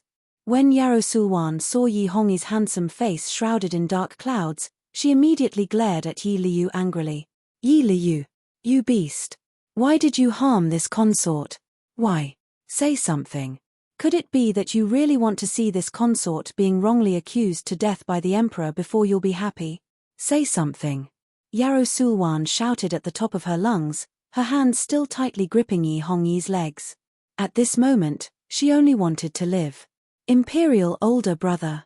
This subject younger brother has coveted consort Li for a very long time, so long that this subject younger brother doesn't even know when it started. This subject younger brother has always wanted to accomplish something and then beg your Majesty to bestow consort Li to this subject younger brother. But it's all this subject younger brother's fault. None of this has anything to do with consort Li. For Yarrow Sulwan's sake, Yi Liu didn't mind taking all the blame. However, he had no time to explain that he and Yarrow Sulwan had been wrongly accused. The truth was right in front of his eyes. All explanations were just excuses. That would only make Yi Hongyi even angrier. Your Majesty, you heard it, the King of Yu admitted it himself. This matter has nothing to do with this consort. Yi Liu, you've caused this consort to suffer so much. Yarrow Sulwan only let go of Yi Hongyi's legs when she sensed that Yi Hongyi was gradually withdrawing his strength. She prostrated herself on the ground, sobbing uncontrollably. Yi Liu's heart was a complete mess as he looked at the woman kneeling on the ground. He hadn't hoped that Yarrow Sulwan would share his hardships, but he hadn't expected that Yarrow Sulwan would actually hit him while he was down. Actually, even if Yarrow Sulwan hadn't done this, he would still have done everything in his power to protect her life. Yi Liu, You truly are our good little brother. Someone, throw Yi Liu into the imperial prison. Await punishment. Yi Hongyi gritted his teeth as he spat out each and every word coldly. Your Majesty, this subject younger brother knows that this subject younger brother is guilty, but consort Li is innocent. I beg your Majesty to spare her life. Even though Yarrow Sulwan was treating him so heartlessly, Yi Liu still didn't want anything to happen to her. In the face of death, he could understand Yarrow Sulwan's fear and cowardice. Yi Liu, you animal. Why do you have to treat me like this? Why? Just as Yi Liu was being dragged past Yarrow Sulwan by the guards, Yarrow Sulwan suddenly charged forward and punched Yi Liu. When Yi Liu saw Yarrow Sulwan's cold and resolute eyes, his heart ached even more. This was the woman he had loved for 7 years. Was he wrong to love her? For the first time, Yi Liu questioned himself. Even after Yi Liu left, Yarrow Sulwan was still sobbing. She was extremely nervous. If Yi Hongyi really was this heartless, what would she do? Once Yi Liu was taken away, Yi Hongyi suddenly bent over and grabbed Yarrow Sulwan's chin with one hand, forcing her to raise her head to look at him. Your Majesty, this isn't this subject's consort's fault. It's the Yu King. Yarrow Sulwan's heart was taut and her tears flowed out. If Yi Hongyi really was this heartless, she would have no choice but to fight to the death. So what if he was the emperor? He still had his own taboos. Yarrow Sulwan had already prepared herself for the worst. Surprisingly, Yi Hongyi didn't say anything. After fiercely shaking off Yarrow Sulwan, he walked away viciously. The door creaked as Yarrow Sulwan panted heavily. Surviving a calamity didn't make her happy in the slightest. Her beautiful eyes were already filled with bone-piercing hatred. Yarrow Mo Wn. This consort is going to kill you. Kill you. In the shadows, when Yarrow Moan saw Yi Hongyi leave with a vicious expression, the corners of her lips curled into a beautiful smile. Yin Shui, how did you manage to get something like soft fragrance pills in such a short amount of time? Yarrow Mo Wn turned to look towards Yin Shui with interest. Replying, Master, this subordinate made it at the last minute at the Imperial Hospital, reported Yin Shui truthfully. Yarrow Mo Wan immediately shot her a sidelong glance. You know how to make medicine? Yarrow Mo Wan was extremely shocked. This is a required course to become a hidden guard of the Yin clan, explained Yin Shui simply. Yarrow Mo Wan was instantly delighted. Obtaining Yin Shui's help was like obtaining divine assistance. It seemed that she would have to express her gratitude to Yang Nansheng one day. However, since Yang Nansheng was still brooding over it, Yarrow Mo Wan decided to nip this half-formed plan in the bud. It wouldn't be good if Yang Nansheng used her sincerity as a way to show off. When Yi Junqing woke up, the first thing he did was run to the main hall of Guan Osprey Palace. Prince is awake. When Yi Junqing walked in, Yarrow Mo Wan was playing with Jewel with a ball of string. What happened? This prince remembers entering the shack and seeing you lying there. Yi Junqing sighed in relief when he saw that Yarrow Mo Wan was fine, but then he immediately felt puzzled. Prince was almost charged with the crime of humiliating your brother and sister-in-law. Fortunately, Moen was protecting you. Otherwise, you wouldn't be able to clear your name even if you jumped into the Yellow River. Yarrow Mo Wan threw down the ball of string in her hands and stood in front of Yi Junqing like a savior, waiting for him to thank her. Humiliating brother and sister-in-law. It was Yi Liu. This prince only knew that he was a boorish fellow. I didn't think that he would be this despicable. Yi Junqing frowned in realization. The despicable one wasn't him, it was Yarrow Sulwan. You were drugged by her, so they say that the more beautiful a woman is, the more malicious her heart is, reminded Yarrow Mo Wan with good intentions. Then did His Majesty see us? Asked Yi Junqing worriedly with a serious expression.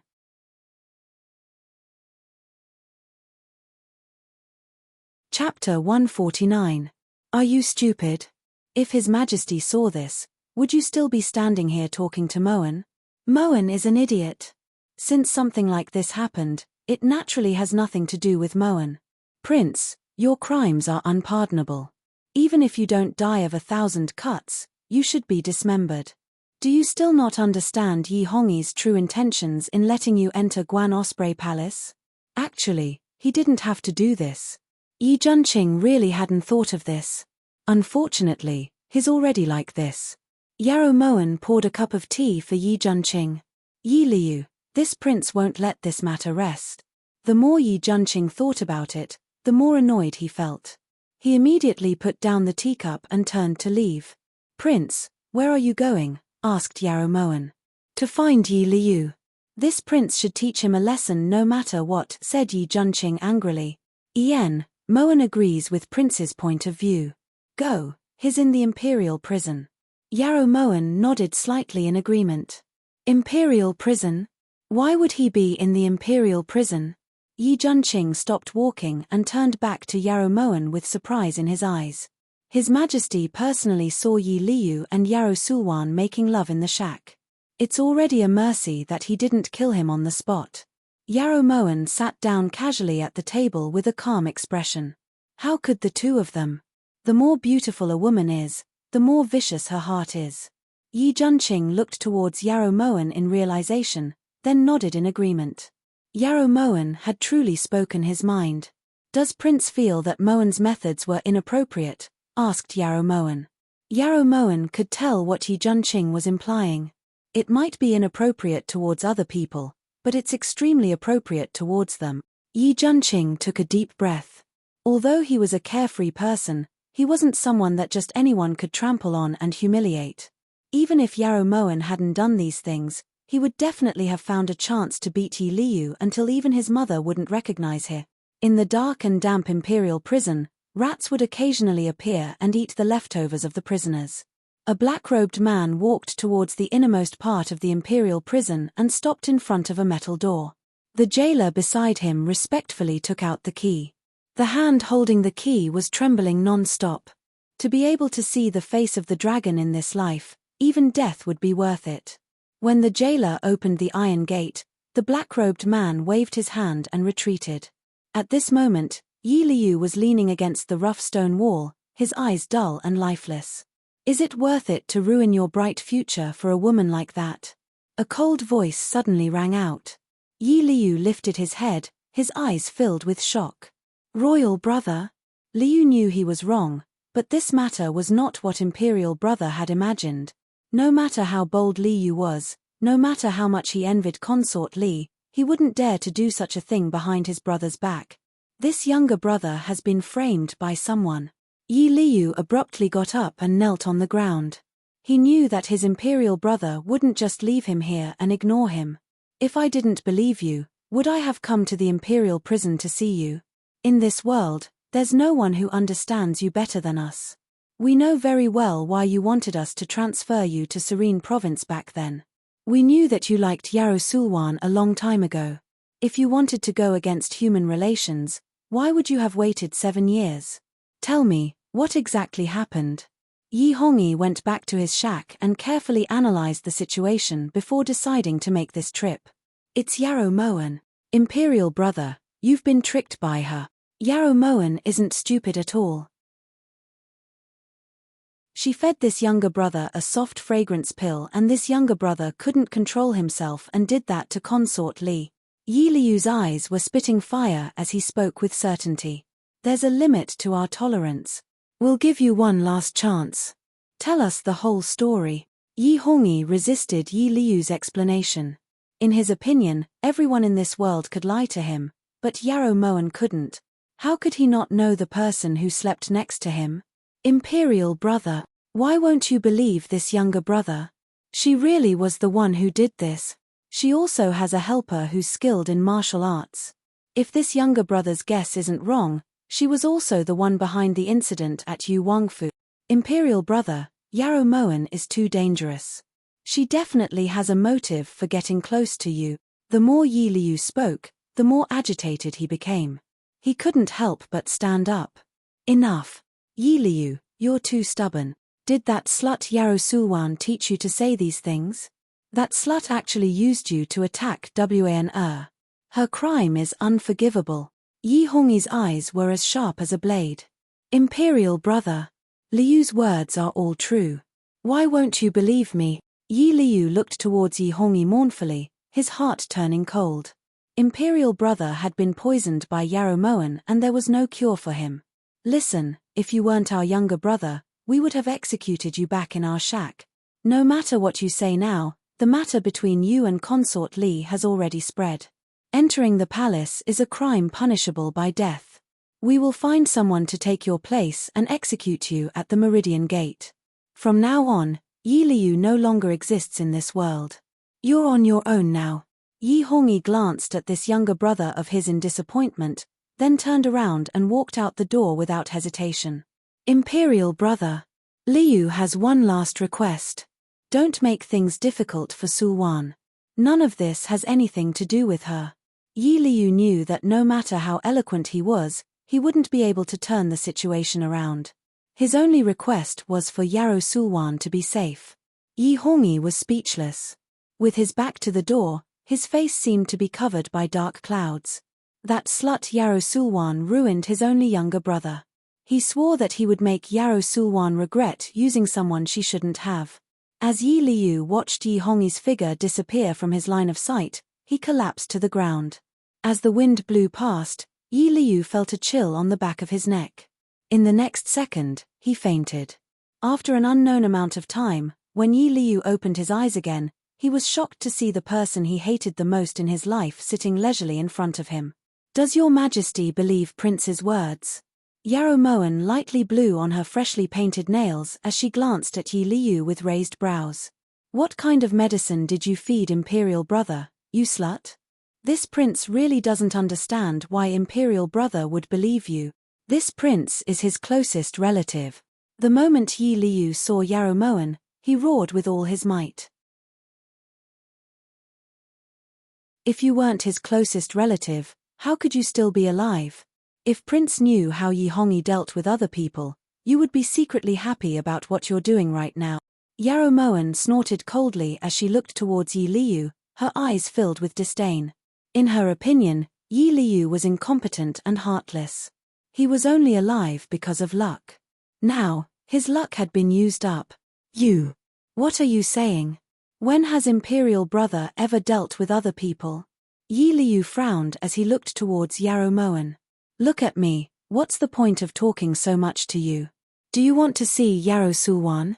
Yarrow Moen was a bit annoyed that she had said too much, so she returned to the topic at hand. Sulwan. How is she? The moment Yarrow Sulwan was brought up, Yi Liu suddenly didn't know how he should feel. The woman he had loved for 7 years, but at this moment, he was actually a bit afraid to see her again. Won't you know once you see her? Yin Shui. Yarrow Moen glanced at Yin Shui. Yin Shui naturally understood and immediately sealed Yi Liu's acupuncture point. The sun gradually set and the new moon rose from the east. The crescent moon hung above the tree branches like a bow. The moonlight shone through the branches and cast mottled shadows on the trees. When Yarrow Moen arrived at Pure Flower's palace, Yarrow Sulwan was in the middle of throwing a huge tantrum. Who told you to call His Majesty over so early? Yarrow Sulwan threw the teacup in her hand onto the ground. The splinters cut the back of Mingyu's hand, causing blood to seep out.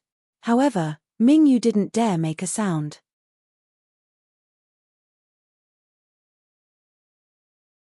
Chapter 150. Speak. Yarrow Sulwan roared fiercely. Her eyes were bloodshot and she looked like a crazy tigress. Replying, Your Highness. It was you who said to have Mingyu lure His Majesty to the humble room within an hour. Before Mingyu could finish, Yarrow Sulwan slapped her. That was Ben Gong's fault. Yarrow Sulwan raised her hand again but was stopped by Yarrow Moen, who had just entered the room. Of course it's second older sister's fault. How could Mingyu know what was going on inside? Speaking of which, second older sister, you were too careless. How could you be so sure that your plan was foolproof? Yarrow Moen walked down the steps gracefully with a smile on her beautiful face.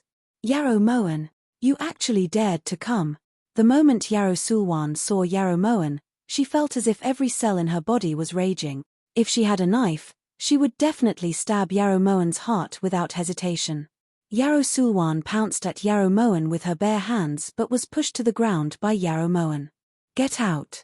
Yarrow Moen glanced at Mingyu coldly. Mingyu couldn't wait to hear that and immediately left Pure Flower's palace. Yarrow Moen, this is Pure Flower's palace, when did you have the right to give orders? Come back, Yarrow Sulwan said fiercely, but Yarrow Moen only laughed lightly in response. My second older sister, do you still think that you're the master of a palace? Moen just received news that His Majesty has ordered Yi Liu to be beheaded tomorrow at noon. His Majesty even wants to kill his own younger brother.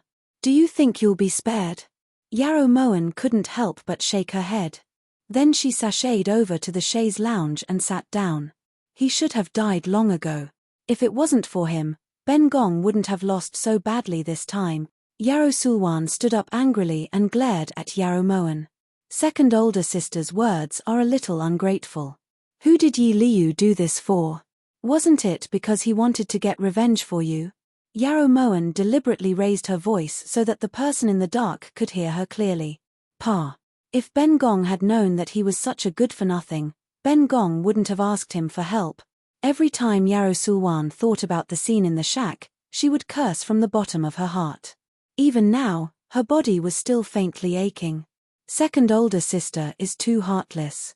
Poor Yi Liu. In the end, he still took all the blame on himself. It really wasn't worth it. Yarrow Moen shook her head and sighed. It's him who thinks too highly of himself. He even had the delusion of asking the emperor to bestow Ben Gong as his princess consort. Who cares? I want to be the empress. That idiot couldn't do anything right, but only spoiled things. It's good that he's dead, at least he won't be an eyesore. Yarrow Mo Wan, don't be too pleased with yourself. Even if you lose this round, Ben Gong will definitely make a comeback. Yarrow Sulwan pointed angrily at Yarrow Mo Wan. Because her face was too malevolent, it became extremely ugly. Second sister, let's make sure that we can keep our lives first. After all, from the beginning of the dynasty until now, there has never been a precedent of a concubine who has been tainted. Yarrow Moen's eyes were like the dark night sky, black like ink. Thick clouds roiled within, causing Yarrow Sulwan to uncontrollably take several steps back. His Majesty won't kill Ben Gong. When Yarrow Mo Wan saw Yarrow Sulwan's proud expression, she knew that Yarrow Sulwan definitely had a way out. This was what she was hoping for. If Yarrow Sulwan died in Yi Hongyi's hands, she would feel regret. I hope that's the case. It seems that there's someone who wants to properly reminisce with second older sister. Moen won't disturb you any longer. Yarrow Mo Wan's gaze moved past Yarrow Sulwan to look at Yi Liu, who was standing at the palace gates. Misfortune may be a blessing in disguise. She believed that Yi Liu should understand what she had said back then. Yarrow Sulwan sensed that Yarrow Mo Wan's gaze wasn't on her, so she followed Yarrow Mo Wan's gaze. The moment she saw Yi Liu, Yarrow Sulwan felt all the blood in her body freeze. Yarrow Mo Wan, you're the one who harmed me. Yarrow Sulwan gritted her teeth and shouted. Does second older sister think that Moen is a professional scapegoat? You were the one who couldn't help but say those words earlier. Yarrow Mo Wan snorted disdainfully. Then she walked past Yarrow Sulwan and leisurely left Pure Flower's palace. Liu, you came out. Earlier, Yarrow Mo Wan tricked me. I was so angry that I became muddle-headed. When Yarrow Sulwan saw Yi Liu's ashen face, she suddenly felt guilty. If it wasn't for the fact that you took an extremely potent aphrodisiac like the soft fragrance pill, this prince wouldn't have taken advantage of you, nor would this prince treat you so roughly. Yi Liu wanted to ignore everything he had just heard, but his heart was in extreme pain. Sulwan knows that Prince felt wronged, but at the time, Sulwan really didn't know what to do. His Majesty was right there, Sulwan. Yarrow Sulwan's tears streamed down her face. She hoped that Yi Liu would come forward to comfort her. As long as Yi Liu was willing to take a step forward, it meant that his heart was soft. At the very least, it could guarantee that he wouldn't go to Yi Hongyi and spout nonsense. Imperial older brother went to the heavenly prison. Contrary to Yarrow Sulwan's expectations, Yi Liu stood in place without any intention of comforting her. So it was His Majesty who let Prince out. Yarrow Sulwan looked towards Yi Liu worriedly. Tomorrow at noon, this prince will be executed at the Meridian Gate. This was Imperial older brother's decision. Perhaps it was because he still held a trace of hope. Yi Liu waited for Yarou Sulwan's reaction. Then did His Majesty say what to do with Sulwan? Yarou Sulwan was impatient to hear the news from Yi Liu's mouth so that she could take precautions. Yi Liu silently looked at the anxious Yarou Sulwan. His heart felt like it had been wrapped up by vines. That kind of pressure and suffocation made him feel like he was suffocating. Yarou Sulwan was actually so indifferent when she heard that he had been beheaded. She only cared about him. As if realizing that she had lost her composure, Yarou Sulwan immediately retracted the suspicion in her eyes. She quickly walked to Yi Liu's side and stroked his arm. "Prince, have you ever loved this prince? 7 years ago, you said you loved me, but you couldn't disobey your father's orders, so you had to enter the palace. 7 years later, you said you regretted it, that you lived a life worse than death in the inner palace. Were these words from the bottom of your heart? Or did you make them up to deceive this prince?" Yi Liu pushed Yarou Sulwan's hand away, his eyes flickering with extreme sorrow. What kind of woman had he loved for 7 years? "Prince, Sulwan's words are from the bottom of my heart. It's just that time wasn't with me and we missed each other in the end. The person Sulwan has always loved has been Prince." Yarou Sulwan's tears fell like rain. "This is a good opportunity. This prince has escaped, so I'll take you away now." Yi Liu suddenly pulled Yarou Sulwan to leave, but Yarou Sulwan flung his arm away. "You're not willing?" Yi Liu looked towards Yarou Sulwan coldly. His heart shattered into ice. "It's not that. Sulwan is willing to leave with Prince, but..." Yarou Sulwan looked at Yi Liu in panic, unable to find a suitable excuse. "But you can't bear to part with the glory and wealth here, you can't bear to part with that dazzling empress throne. Yarou Sulwan is right, this is a blessing in disguise. If it wasn't for this matter, this prince would have been foolishly used by you." Yi Liu's heart gave up. He had volunteered to guard the Serene Prefecture and wasted 7 years of his life just for this scheming, heartless woman. It wasn't worth it. It really wasn't worth it. It's Yarou Sulwan again. If it wasn't for her, we wouldn't have ended up like this. Did Prince go to the prison and become muddle-headed? Yarou Sulwan's anger surged. She hated Yarou Sulwan and wanted to skin her alive even in her dreams. It's this prince who has woken up. Yarou Sulwan, from now on, this prince has nothing to do with you. Yi Liu turned to leave, but Yarou Sulwan stopped him.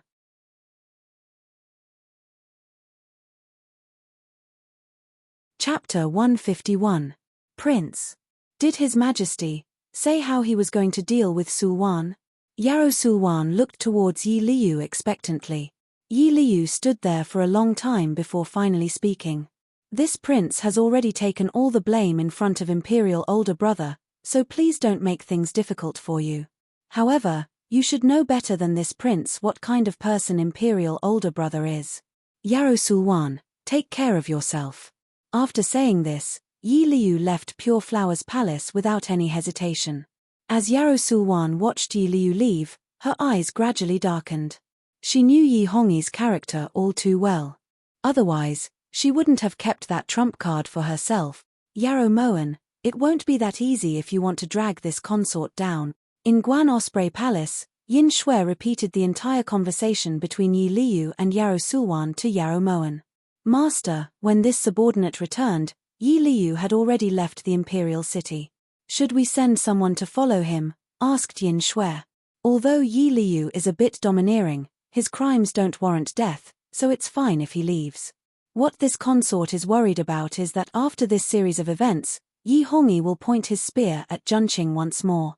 Tell Liu Shuo to protect the esteemed prince. If anything happens, even if it means exposing your identity, you have to protect Yi Junqing. Yarou Moan's expression was grave and her voice was filled with unconcealable worry. If her guess was correct, after this incident, Yi Hongyi was most likely already suspecting Yi Junqing. Right now, all she had to do was wait for Yi Hongyi to make his move so she could deal with it accordingly. At noon the next day, the news of Yi Liu and Yarou Sulwan in the palace had already spread through the entire imperial palace. Even outside the palace, there were all sorts of rumors. Yi Liu being executed at the Meridian Gate meant that the imperial court had tacitly approved of this scandal. After noon, An Bingshan proudly entered Pure Flower's palace with a cup of poisoned wine, 3 feet of white silk, and a dagger. His Majesty's verbal decree. An Bingshan raised his voice and narrowed his eyes as he looked at Yarrow Sulwan, who was leaning over him, taking pleasure in her misfortune. This subject's concubine, Yarrow Sulwan, receives the decree. His Majesty said that Consort Li can choose one of these 3. An Bingshan placed the tray on the table and hugged his horsetail whisk with both hands. Yarrow Sulwan slowly stood up and looked at the things on the tray. Her eyes were cold. I forgot to introduce to Consort Li that your highness can choose either poisoned wine or a dagger to calm your mouth. Of course, if Consort Sulwan feels that not being able to speak is the same as being dead, you can choose white silk to end your life. Zijia kindly advises your highness that a bad life is better than a good death. If it was Zijia, I would choose to drink poisoned wine. It won't be painful. After all, using a dagger to cut your tongue is too bloody and uncomfortable, explained An Bingshan as he looked at Yarrow Sulwan darkly. Sulwan, with. Sulwith with. Sulwan, Li Sulwan, with Sulwan, with. Sulwan, with. Sulwan, with Sulwith with Mo Sulwan. This consort has something very important to tell His Majesty. It's related to Empress Yarrow Morshin.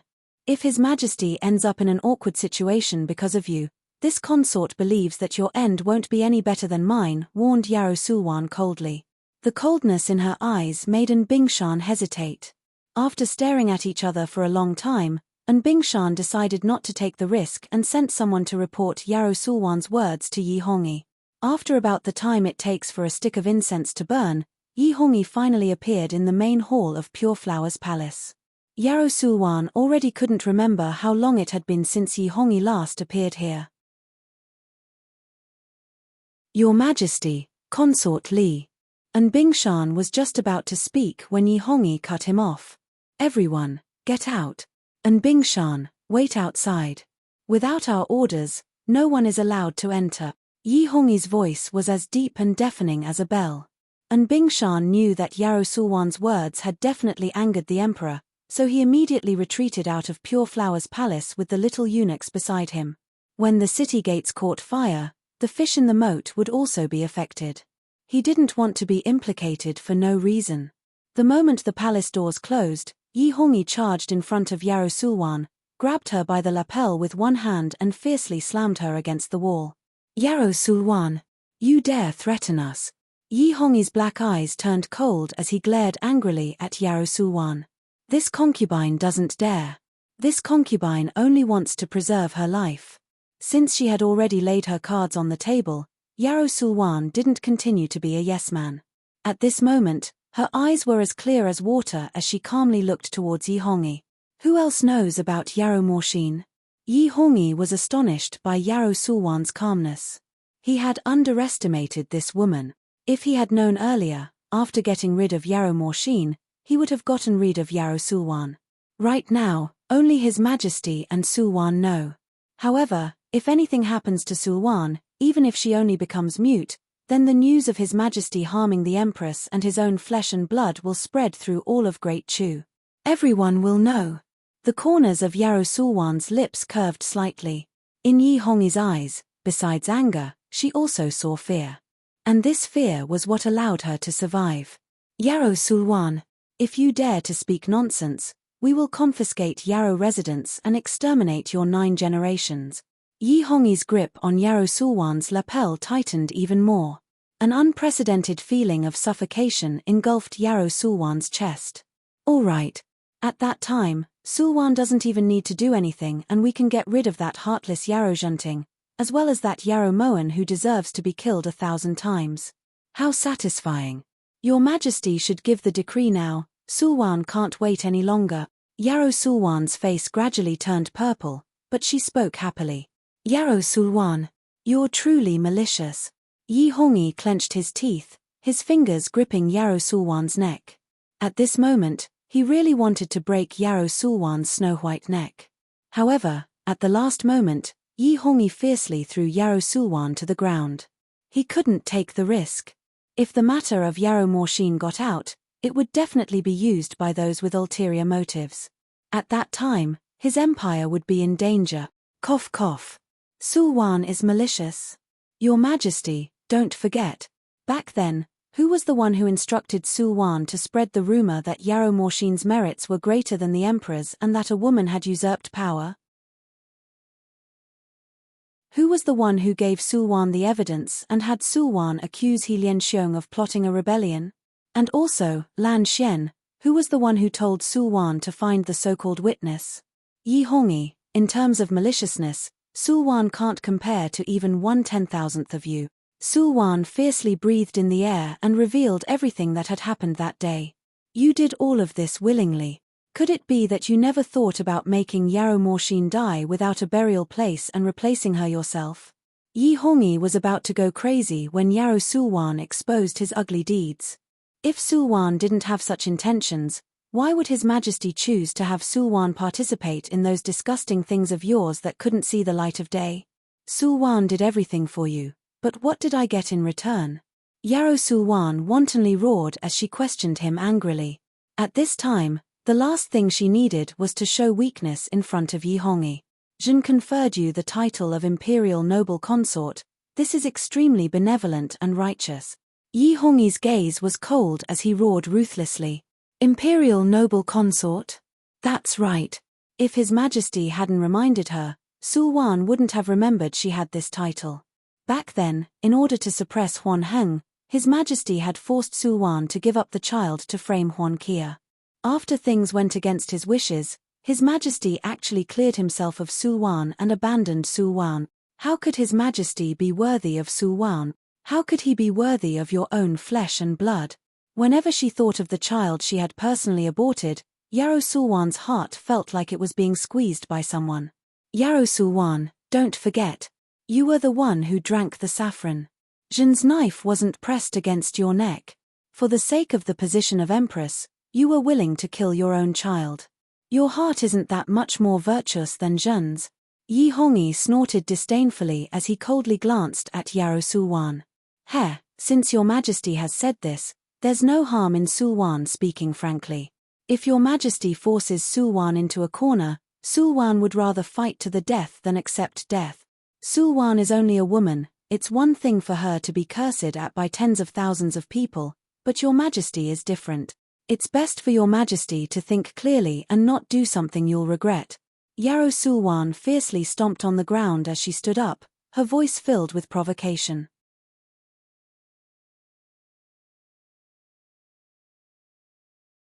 Chapter 152. If you want to live, then Zhen will help you. But remember, if this matter is exposed, Zhen will let you know what it means to wish you were dead, warned Yi Hongyi before storming out. Yarrow Sulwan slumped down on the chair as she watched Yi Hongyi slam the door and leave. Her face was pale and her legs trembled. She had just escaped from the gates of hell. It would be a lie if she said she wasn't scared. Now that she had fallen out with Yi Hongyi, both the imperial favor and the position of Empress had become an extravagant hope. Was she supposed to continue struggling at death's door like this? Yarrow Sulwan clenched her fists. She couldn't accept this. Unless the ruler of the country changed hands. When she thought of this, a trace of a smile appeared on Yarrow Sulwan's tensed face. Under the bright moonlight, Yin Shui repeated the entire conversation between Yi Hongyi and Yarrow Sulwan to Yarrow Moen without missing a single word. Such tacit understanding between allies. It's such a pity that they've fallen out like this, said Yarrow Moen lightly. Behind her, Yin Shui was inwardly surprised. The moment she heard that Yarrow Morshin had been killed, even she had felt a bit indignant. However, Yarrow Moen was able to remain so calm. She had to admit that her new master was far more shrewd than anyone else in the palace. Master, should we kill Yarrow Sulwan? Asked Yin Shui. Why would you think that? This consort is still praying that she can live longer. Yarrow Moen smiled sweetly. It was an extremely beautiful smile, but it made Yin Shui feel a bloodthirsty killing intent. Ever since the matter with Yi Liu, Yarrow Moen felt more and more that Yi Hongyi's gaze towards Yi Junqing contained a faint killing intent.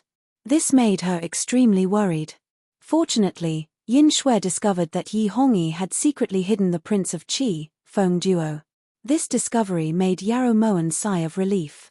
It seemed that it was time for Feng Yihan to return the favor. At breakfast, Yi Junqing picked up his bowl and was just about to eat when he heard An Bingshan's voice from outside. This voice instantly made Yi Junqing lose his appetite. The imperial edict has arrived. Esteemed prince, receive the edict. Yi Junqing put down his bowl and reflexively looked towards Yarrow Moen. What are you looking at me for? I'm calling you. Yarrow Moen muttered in a low voice as her lips curved in a mysterious smile. Yi Junqing's complexion turned slightly red. He also felt that the way he looked at Yarrow Moen was unreasonable. For some reason, he was starting to feel like he was relying on Yarrow Moen a little. This reliance was manifested in the fact that before he did anything, he always wanted to hear Yarrow Moen's opinion. This made him extremely vexed. In accordance with the will of the heavens, the emperor has issued a decree saying that the state of Qi has disregarded the restrictions of the previously signed document and is openly provoking the calamity of war. They've already taken over 3 cities in a row and are extremely arrogant. Today, Yi Junqing is appointed as the vanguard to quell the rebellion. In 3 days, he will send troops to quell the rebellion in Guiyang. After An Bingshan finished reading the imperial edict, he handed it over to Yi Junqing and congratulated him in a strange tone. However, when Yi Junqing ignored him, he left angrily. Feng Yihan has just ascended to the throne not long ago and is already starting a war. This doesn't make sense, does it? Yi Junqing frowned as he looked at the imperial edict in his hands. Moen feels that Prince should be questioning why His Majesty sent you to attack Feng Yihan. Yarrow Moen expressed that she couldn't understand Yi Junqing's way of thinking. It's just the vanguard. What can this prince do? Replied Yi Junqing with a bitter smile. How could he not know that Yi Hongyi was guarding against him? If Prince wishes, you can do anything. Yarrow Moen looked towards Yi Junqing meaningfully. The meaning behind her words was extremely clear. This prince promised Morshin that I would protect Yi Hongyi's empire. This was an oath, but also a promise. Yi Junqing wouldn't disappoint Yarrow Morshin. Yarrow Moen silently sat at the table. Sometimes, she wondered what would happen if she told Yi Junqing that she was Yarrow Morshin. However, she didn't dare to take the risk, nor could she guarantee that Yi Junqing would believe her. After all, if she hadn't experienced it herself, even she would find it inconceivable. Why do you think Feng Yihan sent troops to Great Chu? Is it because he wasn't treated courteously the last time he came to Chu? Seeing that Yarrow Moen wasn't speaking, Yi Junqing walked over to Yarrow Moen's side. Is he that shallow? Yarrow Moen took a deep breath. Fine, since she'd already decided to pave a bright and smooth path for Yi Junqing to ascend to the throne, there was no need to make him worry. After all, she owed him this. This prince also feels that he's not that shallow. Then tell me, why is he doing this? Yi Junqing was clearly trying to get information out of her. You want to know? Yarrow Moen lifted her brows, her eyes sparkling. Yes. Yi Junqing nodded firmly. Then ask him. Yarrow Moen said these infuriating words with a naive expression. When Yi Junqing heard this, 3 black lines appeared on his forehead. He immediately swung his sleeves and left. Ever since she confirmed that Yi Junqing would send troops to Guiyang, Yarrow Moen had been worried about whose hands the marshal's seal would fall into. When she heard Yi Hongyi's question, Yarrow Moen really wanted to laugh. Your Majesty, Wan doesn't want to be marshal.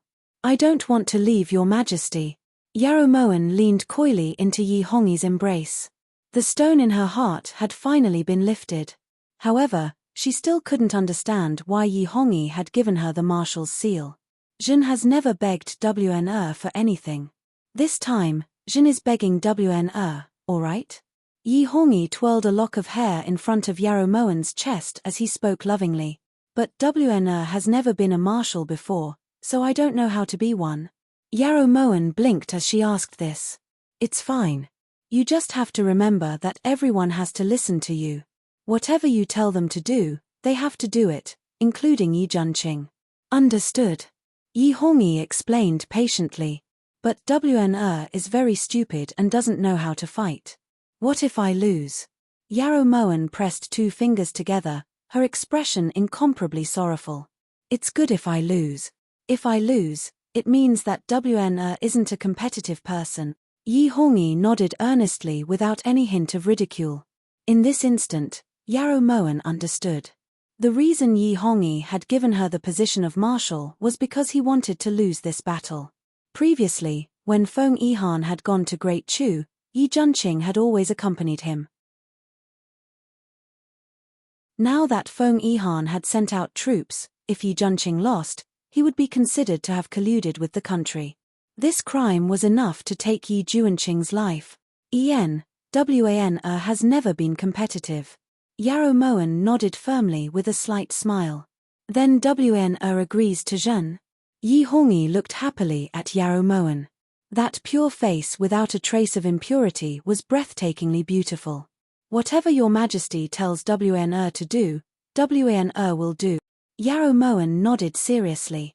She was inwardly thankful that she was the marshal. Otherwise, Yi Junqing really would be in danger this time. In the entire inner palace, Zhen can only trust WN. Yi Hongyi sighed as he pulled Yarrow Moen into his embrace. He held her tightly, as if the moment he let go, this adorable fairy that the heavens had gifted him would disappear. That night, Yi Hongyi surprisingly didn't have the pleasure of going to bed. He only held Yarrow Moen tightly as if he wanted to rub her into his heart. He had fallen in love with this foolish child. Yi Hongyi no longer doubted this. The next morning at breakfast, the only sound that could be heard in Guan Osprey Palace was Yi Junqing's furious roars.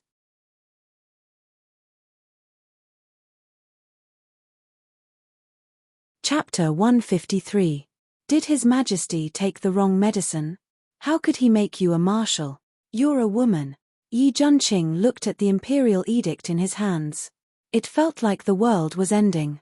Has Prince never heard of the saying that women are not inferior to men?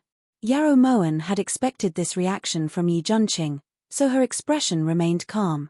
Don't tell this prince that His Majesty made you a marshal because of the saying that women are not inferior to men. Yi Junqing looked towards Yarrow Moen hatefully. Even though he knew that Yarrow Moen was wise and far-sighted, he still couldn't accept the fact that she had become his marshal. Regardless of whether Prince is willing or not, you have to listen to Moen during this trip to Jieyang. Otherwise. Yarrow Moen hesitated. Otherwise what? Yi Junqing looked indignant. Otherwise Moen will order people to pull off Prince's pants and beat you in public. Prince isn't afraid of pain, but aren't you afraid of embarrassment? As Yarrow Moen spoke, she suddenly felt that today's breakfast was very delicious. It was just as Yarrow Moen had said. Regardless of whether Yi Junqing was willing or not, Yarrow Moen still set off from the imperial city as the marshal. On the day they set off, all of the common people of the imperial city came to watch. Chang'an Street was completely packed. Most of the young women who were still unmarried came to see Yi Junqing's face. Even though he wasn't wearing the marshal's armor, Yi Junqing was still the most eye-catching sight of the entire group. Under the silver armor, his face was handsome and cold. His eyebrows were like swords, his eyes like stars, and his hair fluttered lightly. Yi Junqing held a silver spear as he sat on the horse. He looked majestic, completely different from his usual cultured and refined self. In the center of the group, Yarrow Moen was dressed in golden armor as she sat on a war chariot with 8 horses. She looked like a statue of Buddha, extravagant but lacking in dignity. Aside from those innocent young girls who kept following Yi Junqing, most of the people's gazes landed on Yarrow Moen. She looks proper, but she's actually just an embroidered pillow.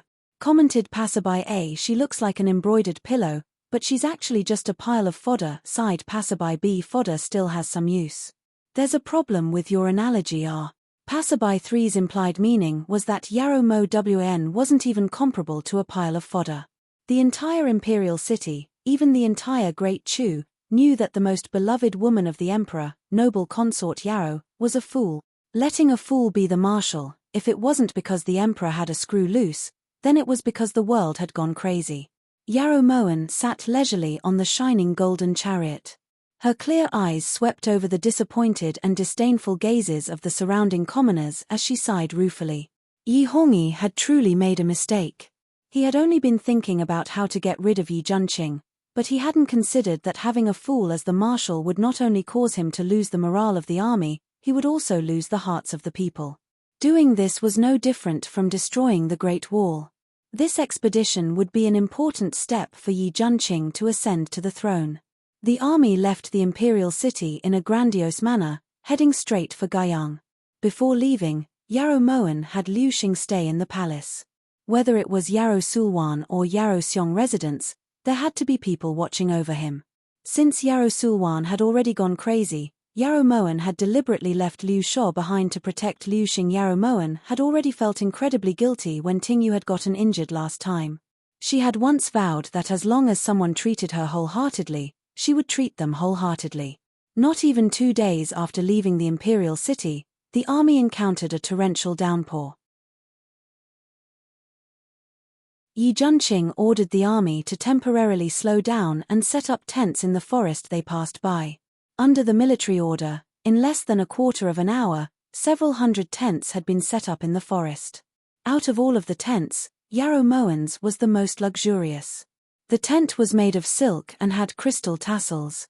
Inside, there was a tea set, an incense burner, a soft couch, and a curtain. It was practically like a miniature version of Guan Osprey Palace. Your Highness, the esteemed prince said that he needs to study the route of the army, so he doesn't have time to come. At this time, Tingyu had just run back from Yi Junqing's tent. That's why I said that your junior brother really has no mood.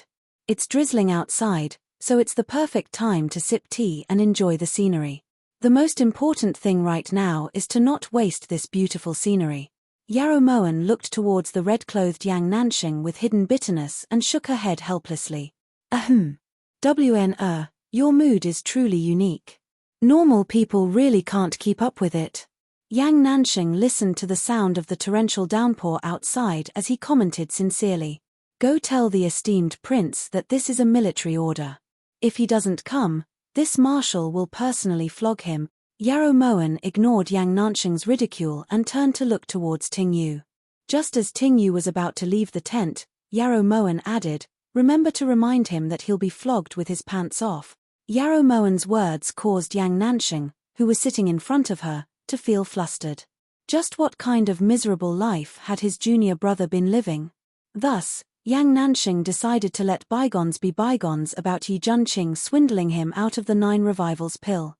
This could be considered a form of compensation for his miserable life. As expected, Yarrow Moen's move was effective. In less than 5 minutes, Yi Junqing appeared in front of Yarrow Moen and Yang Nanxing at lightning speed. You're looking for this prince. Yi Junqing suppressed the anger in his heart and did his best to make his tone sound normal, but to other people, it sounded extremely abnormal. It's Nanxing's orders. Moen is just passing on the message. When Yarrow Moen sensed Yi Junqing's suppressed anger, she leisurely raised her teacup and deliberately tossed the angry Yi Junqing to Yang Nanxing. Hey! Yang Nanxing was startled. He felt that Yarrow Moen's way of shifting the conflict was very unkind. You don't want to see him? Then Moen can have him go back. Yarrow Moen completely ignored Yang Nanxing's astonished gaze and spoke seriously. All right, I'm the one who wants to see him. This has nothing to do with you. Cough cough. Junqing, Feng Yihan already arrived at Xiantai yesterday. This person isn't easy to deal with. If you're not confident, I can help you get rid of him. After finding out that Yi Hongyi had sent Yi Junqing out to battle, Yang Nanxing had immediately come here. He was absolutely convinced that this was Yi Hongyi's scheme. No. Yi Junqing and Yarrow Moen practically refused at the same time. Why? Yang Nanxing looked towards the 2 people in front of him suspiciously. It was rare for them to have the same thoughts, but he found it hard to agree. After all, if they killed Feng Yihan, Great Chu would win without a fight. There didn't seem to be anything bad about that. On the battlefield, this prince isn't afraid of anyone. What you're doing is an insult to Junqing. Yi Junqing's words were forceful and his sharp gaze revealed his former elegance. Then why did Wan refuse? How could Yang Nanxing have forgotten about Yi Junqing's stubborn temper? He should have acted first and reported later. This time, he'd overreached himself. If something happened to Feng Yihan now, Yi Junqing would definitely blame it on him. Because the esteemed prince isn't afraid of anyone on the battlefield. Yarrow Moen repeated Yi Junqing's words. She felt that her words were very sincere, but in Yi Junqing's ears, they sounded like ridicule. As a result, after Yarrow Moen said this, she received a hateful glare from Yi Junqing. Are you sure that I don't need to interfere in this matter? Yang Nanxing had come here with the mentality of a savior, but when he saw Yi Junqing and Yarrow Moen simultaneously shake their heads, he instantly felt like a frosted eggplant. Thus, even though it was raining cats and dogs outside, Yang Nanxing still left without hesitation. As Yarrow Moen watched that red dress fluttering in the wind and rain, she sighed ruefully. Yang Nanxing was a good person. Perhaps she should consider returning Yin Shui to him?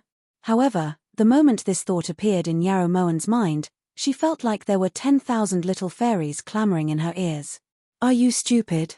Are you stupid?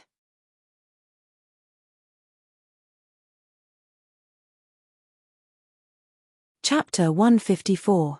You really think that this prince will win this battle? When Yarrow Moen looked back, Yi Junqing was looking at her solemnly with a hint of anticipation in his eyes. I'm very sure. Yarrow Moen nodded without hesitation. Why? Yi Junqing's eyes lit up even more. Because Moen is the marshal. Yarrow Moen's words caused a thunderous roar outside the tent. Yi Junqing felt that he really couldn't talk to Yarrow Moen anymore, so he flung his sleeves and stormed off. He didn't even hear what Yarrow Moen said next. Because you're the vanguard, the journey from the imperial city to Guiyang took about half a month. If the delay caused by the sudden downpour wasn't taken into account, the army had actually only traveled for 10 days. This was 5 days faster than Yarrow Moen had predicted. Just this alone was enough to prove that Yi Junqing's analysis of the route was accurate. This was what a so-called commander-in-chief should be like. At this time, Yarrow Moen had already slept in Guiyang's guest house from sunrise to sunset. When Yi Junqing returned after settling the army, Yarrow Moen stretched and climbed out of bed. Niang Niang, dinner has been prepared. When Ting Yu, who had been standing guard outside, heard her master's summons, she immediately pushed open the door and entered. Yen, has the esteemed prince returned yet? He's already returned. He just sent off General Du Zhon, who was stationed in Guiyang. Ting Yu picked up a comb to smooth Yarrow Moen's hair. Comb your hair into a bun that suits this hairpin. Yarrow Moen lazily walked to the dressing table and opened the drawer. She took out the immortal phoenix tail hairpin and handed it to Ting Yu. Ting Yu naturally obeyed and continued to carefully dress Yarrow Moen up. After the time it takes for an incense stick to burn, Yarrow Moen finally stepped into the main hall of the guest house. By now, Yi Junqing had already waited for about an hour. His originally gloomy face was even darker now. It's so easy to be a marshal. If you sleep a bit more, the sun will rise again. Yi Junqing didn't want to complain, but he really couldn't help it. Ever since he had followed his imperial father into battle at the age of 11, he had experienced all sorts of battles and followed quite a few marshals. However, he had never seen a marshal as irresponsible as Yarrow Moen. Whether it was setting up the formation or sending troops to battle, the marshal had to make the decision. Yarrow Moen, on the other hand, had to give military orders when she slept. Anyone who disturbed her would be punished according to military law. Really? If I had known earlier, I would have slept a little longer. Yarrow Moen walked gracefully to the table. The moment she sat down, she saw Yi Junqing walking over with a stack of paper. These are documents for dispatching troops. They need to be stamped. Hand over the marshal's seal, said Yi Junqing angrily as he placed the documents in front of Yarrow Moen. Does Prince not plan on letting Moen eat first before covering her with these things? Yarrow Moen looked at the table full of delicacies and suddenly felt a bit hungry. Seal first. Yi Junqing's patience had already reached its limit. Ting Yu, find something to replace the commander's seal with. Yarrow Moen lazily leaned against the back of the chair and glanced towards the leg of the table. Yi Junqing felt suspicious and followed Yarrow Moen's gaze. When he saw the white jade commander's seal under the leg of the table, his face that was as handsome as an immortal instantly turned as black as charcoal. Yarrow Moen, Yi Junqing abruptly stood up and roared as he glared at Yarrow Moen. In Yi Junqing's eyes, the commander's seal was even more sacred and inviolable than the jade seal, yet Yarrow Moen was ruining something he viewed as a divine object. Giving the commander's seal to her was truly a waste. How loud. Moen is so scared that I don't know what to do. Tingyu, hurry and help this consort back to rest. I'm feeling dizzy. Yarrow Moen rubbed her forehead as she spoke seriously. It's this prince's fault. What do I have to do for you to be willing to stamp it? Yi Junqing sighed and forcefully swallowed his anger. Then he looked towards Yarrow Moen coldly. Since things had already reached this point, what else could he do? Besides, he urgently needed Yarrow Moen to stamp the document. Prince, why don't you try smiling? Yarrow Moen lifted her brows as she looked towards Yi Junqing. I can't smile, said Yi Junqing coldly. He just wanted to cry. When Yarrow Moen saw that Yi Junqing had reached his limit, she mercifully stopped teasing him. Instead, she took the commander's seal from Tingyu and stamped it on the document. In reality, Yarrow Moen's actions weren't entirely to tease Yi Junqing. She was more to create a false impression so that Yi Hongyi, who was far away in the imperial city, would be satisfied. Based on her understanding of Yi Hongyi, Ji Yang would definitely have secret envoys reporting to the imperial city about what was happening here. Of course, with Yin Shui present, those envoys wouldn't be able to get close to the guest house.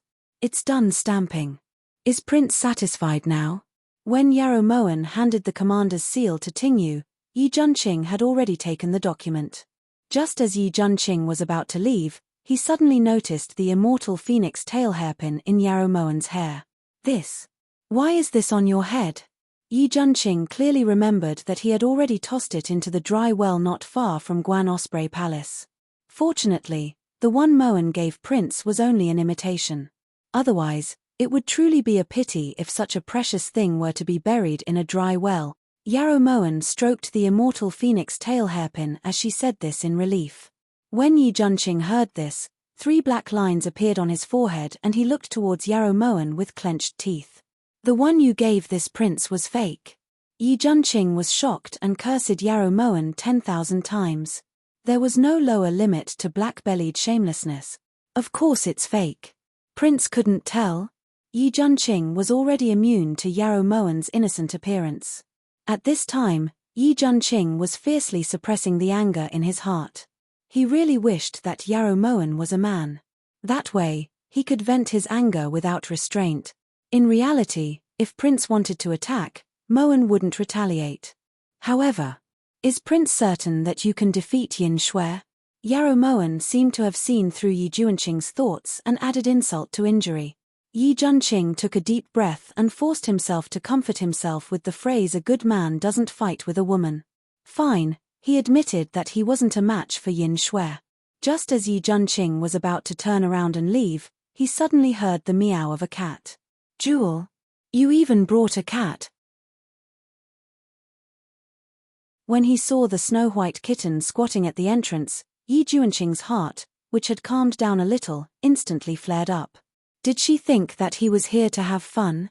So Sai Qing's older sister is called Jewel? A clear voice sounded leisurely, followed by a wave of faint fragrance. The white-robed immortal general suddenly appeared at the entrance of the main hall.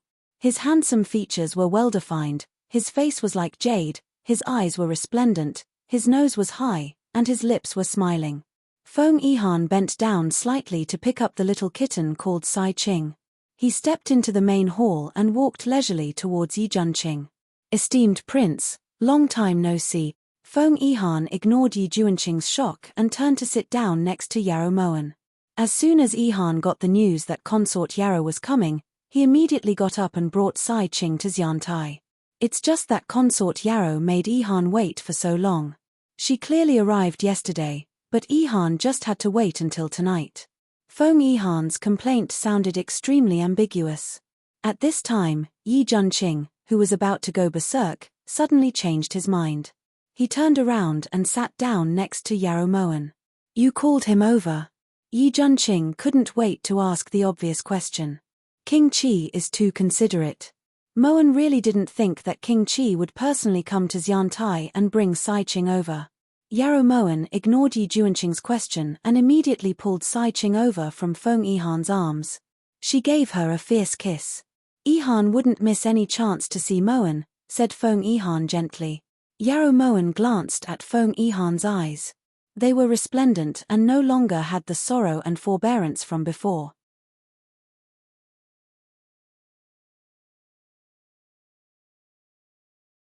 Chapter 155. Apparently, the coup in Qi had been very intense. Feng duo had resisted until the very end, resulting in countless casualties.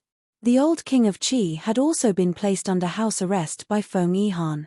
The current Feng Yihan was like a phoenix that had been reborn from the ashes. He was radiant and had an imposing appearance. The aura of a king that emanated from his bones was unbearable to look at. Is he very familiar with you? When Yi Juanqing heard Feng Yihan call Yarrow Moen so intimately, a trace of bitterness appeared in his heart. Even if King Qi hadn't come, Moen still wanted to personally come to Qi to thank him. Moen knows the value of the immortal phoenix tail hairpin very well. Yarrow Moen stroked Sai Qing gently as her eyes sparkled. Do you guys think that this prince is dead? Feng Yihan, if you know what's good for you, then immediately retreat. Otherwise, this prince definitely won't care about our friendship on the battlefield. Yi Juanqing was furious. The feeling of being ignored, especially by Yarrow Moen, was truly uncomfortable. You didn't leave. Before Feng Yihan could speak, Yarrow Moen suddenly turned to look at him in surprise.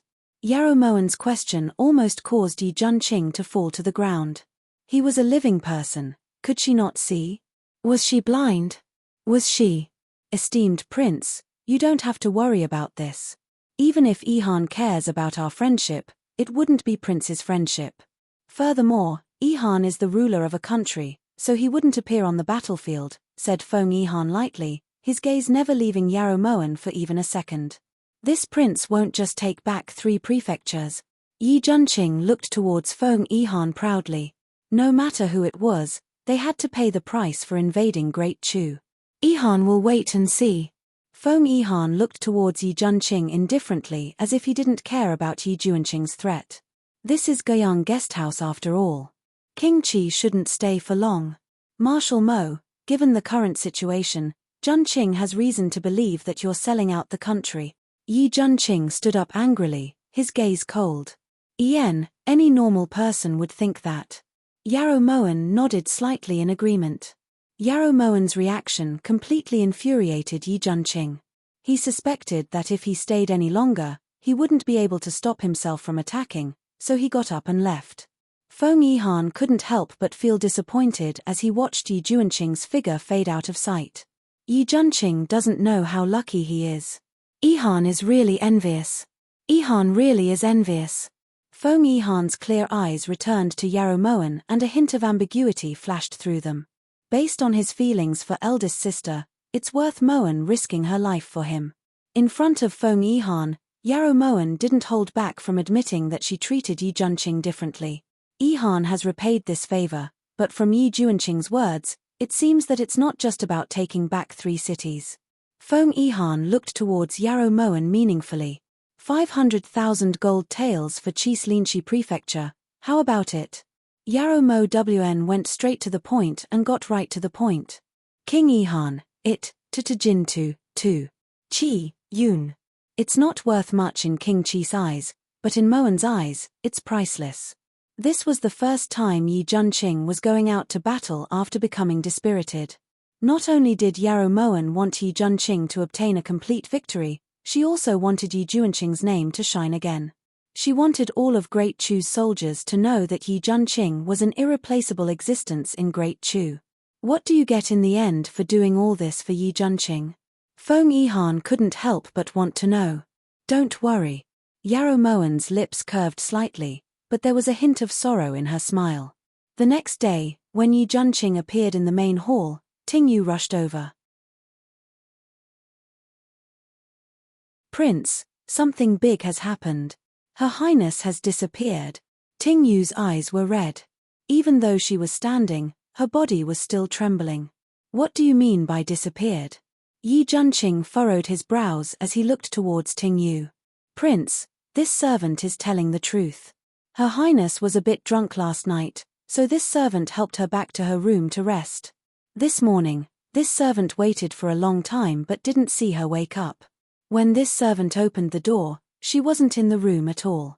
What should we do? Prince, you have to save her. As Ting Yu said this, she knelt down in front of Yi Junqing with tears streaming down her face. Ting Yu, you really didn't follow your master for nothing. You've received quite a bit of her teachings. Your acting is so real. If it wasn't for the fact that this prince is incomparably wise and far-sighted, this prince would definitely be fooled by you. Where's your master? Hurry and call her out, said Yi Junqing. Prince, this servant isn't lying.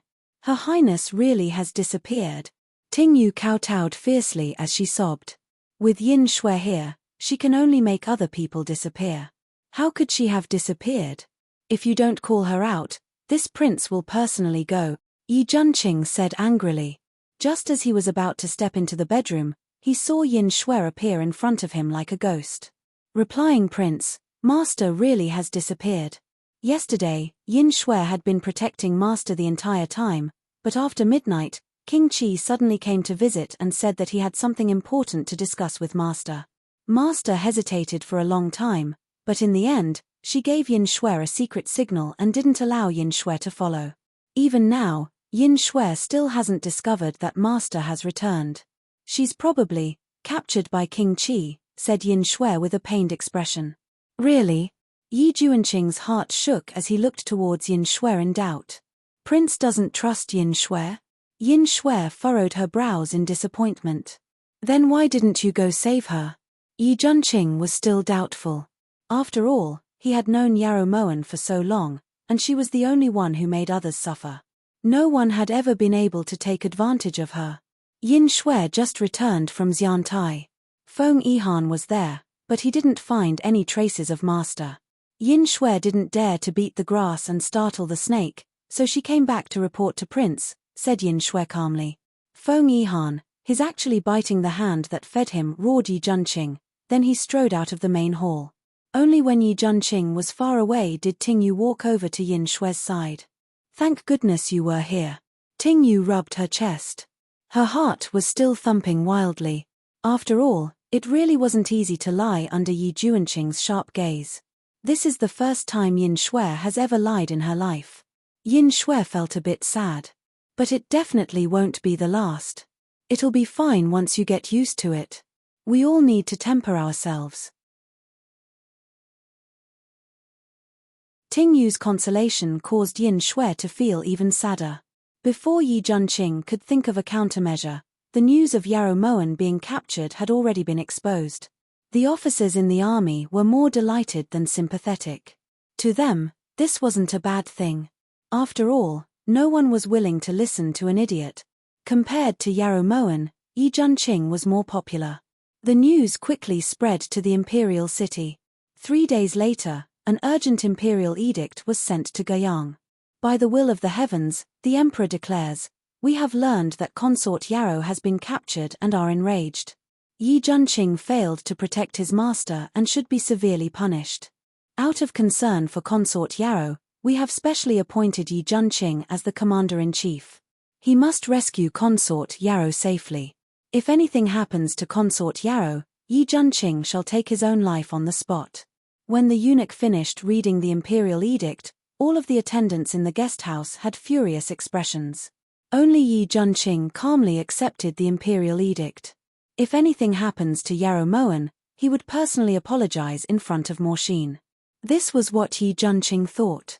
Inside the virtuous pavilion, Yarrow Moen brought a delicious fish to Sai Ching. Sai Ching picked up the fish with his mouth and walked over to Feng Yihan's feet to eat in peace. To be able to take out 500,000 taels of gold without batting an eyelid, Moen's wealth is beyond Yihan's imagination. Feng Yihan was astonished when he saw the banknotes Yarrow Moen handed to him. It's worth the money. Moen has no reason to feel heartache, replied Yarrow Moen indifferently.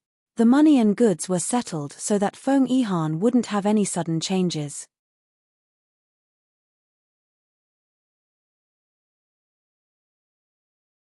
Chapter 156. There's no right or wrong, there's only success or failure. The bank on this banknote is actually in chi. Moen doesn't even trust me? After realizing this, Feng Yihan felt inexplicably disappointed. King Chi's words are too serious. If I didn't trust King Chi, why would Moen hand over the banknote in advance? It's just that Moen has always been cautious and doesn't target anyone, said Yarrow Moen truthfully. Right at this time, a gust of wind blew past and Yin Shui suddenly appeared in front of Yarrow Moen.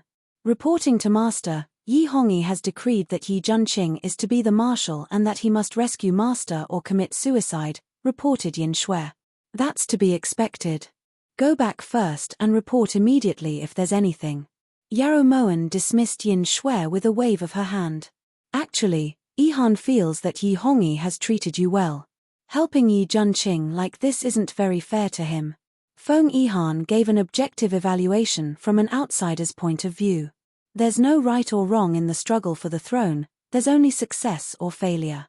There's no fairness to speak of. King Chi should understand this. As for Moen's attitude, there's no need for outsiders to know, said Yarrow Moen calmly, but no one knew how heavy her heart was. There's no right or wrong, there's only success or failure. Being born into an imperial family, no matter if one succeeds or fails, they're both sorrowful. Feng Yihan smiled bitterly. Although he was the winner of that internal conflict, he actually didn't feel like laughing when he sat on that dragon throne that everyone could only look up to but could not reach.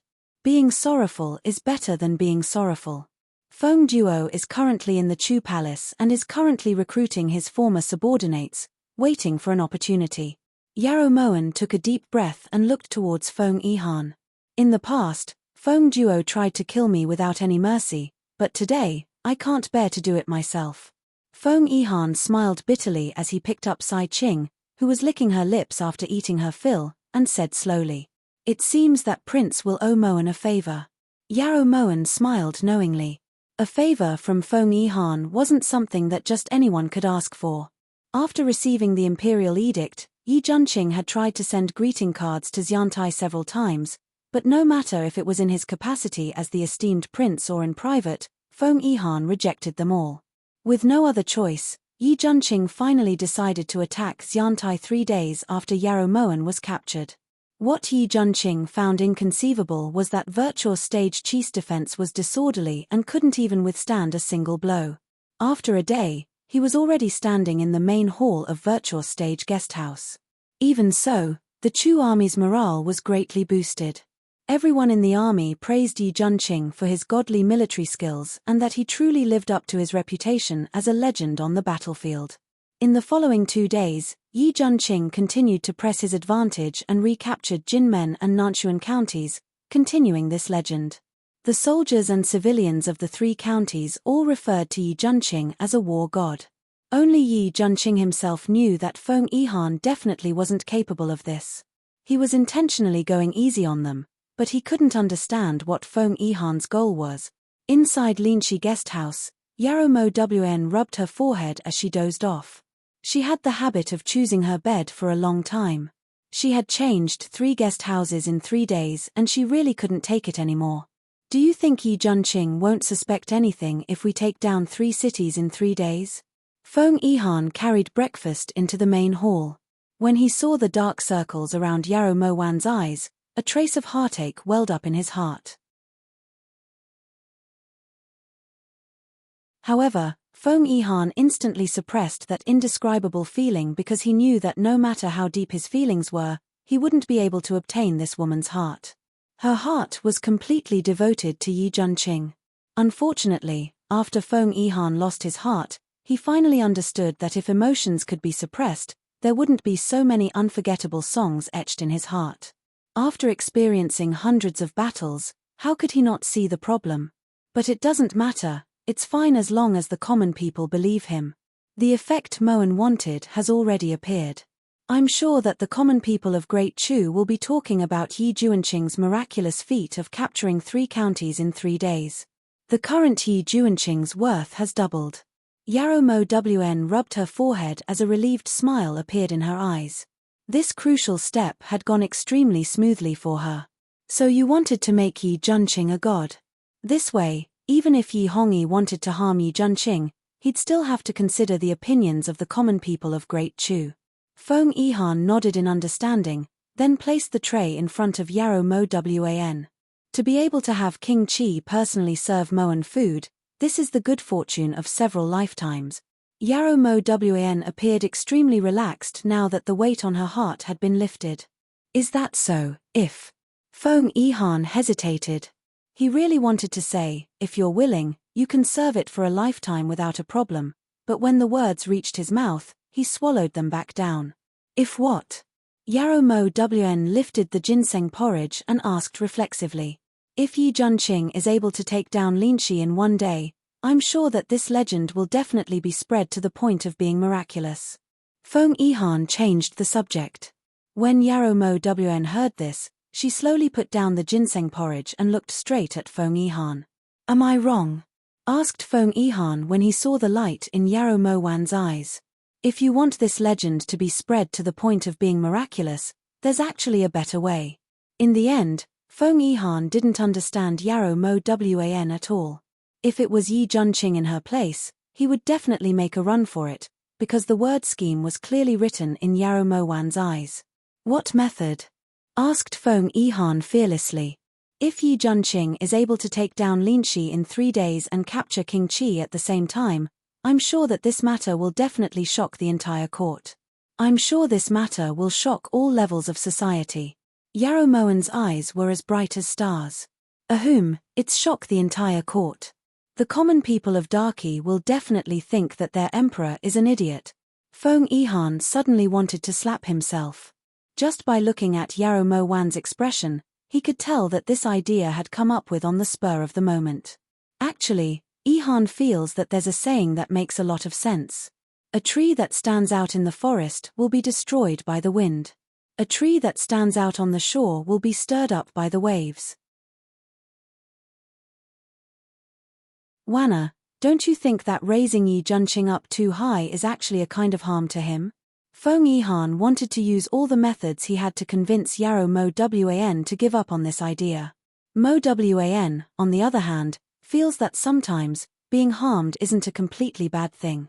For example, if she hadn't been completely harmed by Yi Hongyi, she would definitely have lived her entire life in ignorance. She would never have known that the person sleeping next to her was a beast in human skin. Being harmed had allowed her to see other people clearly and also see herself clearly. Actually, if King Qi doesn't agree, Moan won't force him. After all, you're the monarch of a country. Doing this would make Moan seem a bit selfish. Yarrow Moan loosened the reins only to grasp them better. Her eyes were filled with unconcealable disappointment. Forget it, this prince will agree. This counts as returning the favor I owed Wanna before. Feng Yihan really couldn't bear to see Yarrow Mo Wan's sad and disappointed expression, so he just agreed. Moan is endlessly grateful that King Qi agreed. However, the root of this matter is still King Qi returning the favor to Yi Junqing. It doesn't seem to have anything to do with the favor you owe Moan. So strictly speaking, King Qi still owes Moan a favor. Yarrow Mo Wan's sad expression disappeared as she explained this solemnly. When Feng Yihan heard this, he suddenly felt a gust of wind blow past him. The bleakness and loneliness made him feel incredibly disoriented. He asked himself 10,000 times in his heart, what was going on? What was going on? Had he been pushed into a trap by Yarrow Mo Wan? Even though he felt like he had been tricked, Feng Yihan still fulfilled his promise. Thus, after ordering Linshi to guard the city for 3 days, the moment Yi Junqing led his troops to break into the city, Feng Yihan was unwillingly captured by Yi Junqing. At this time, Feng Yihan was leisurely sitting in the main hall of Linshi guest house, sipping tea. His expression was happy and content, without the slightest hint of sorrow or resentment from being captured.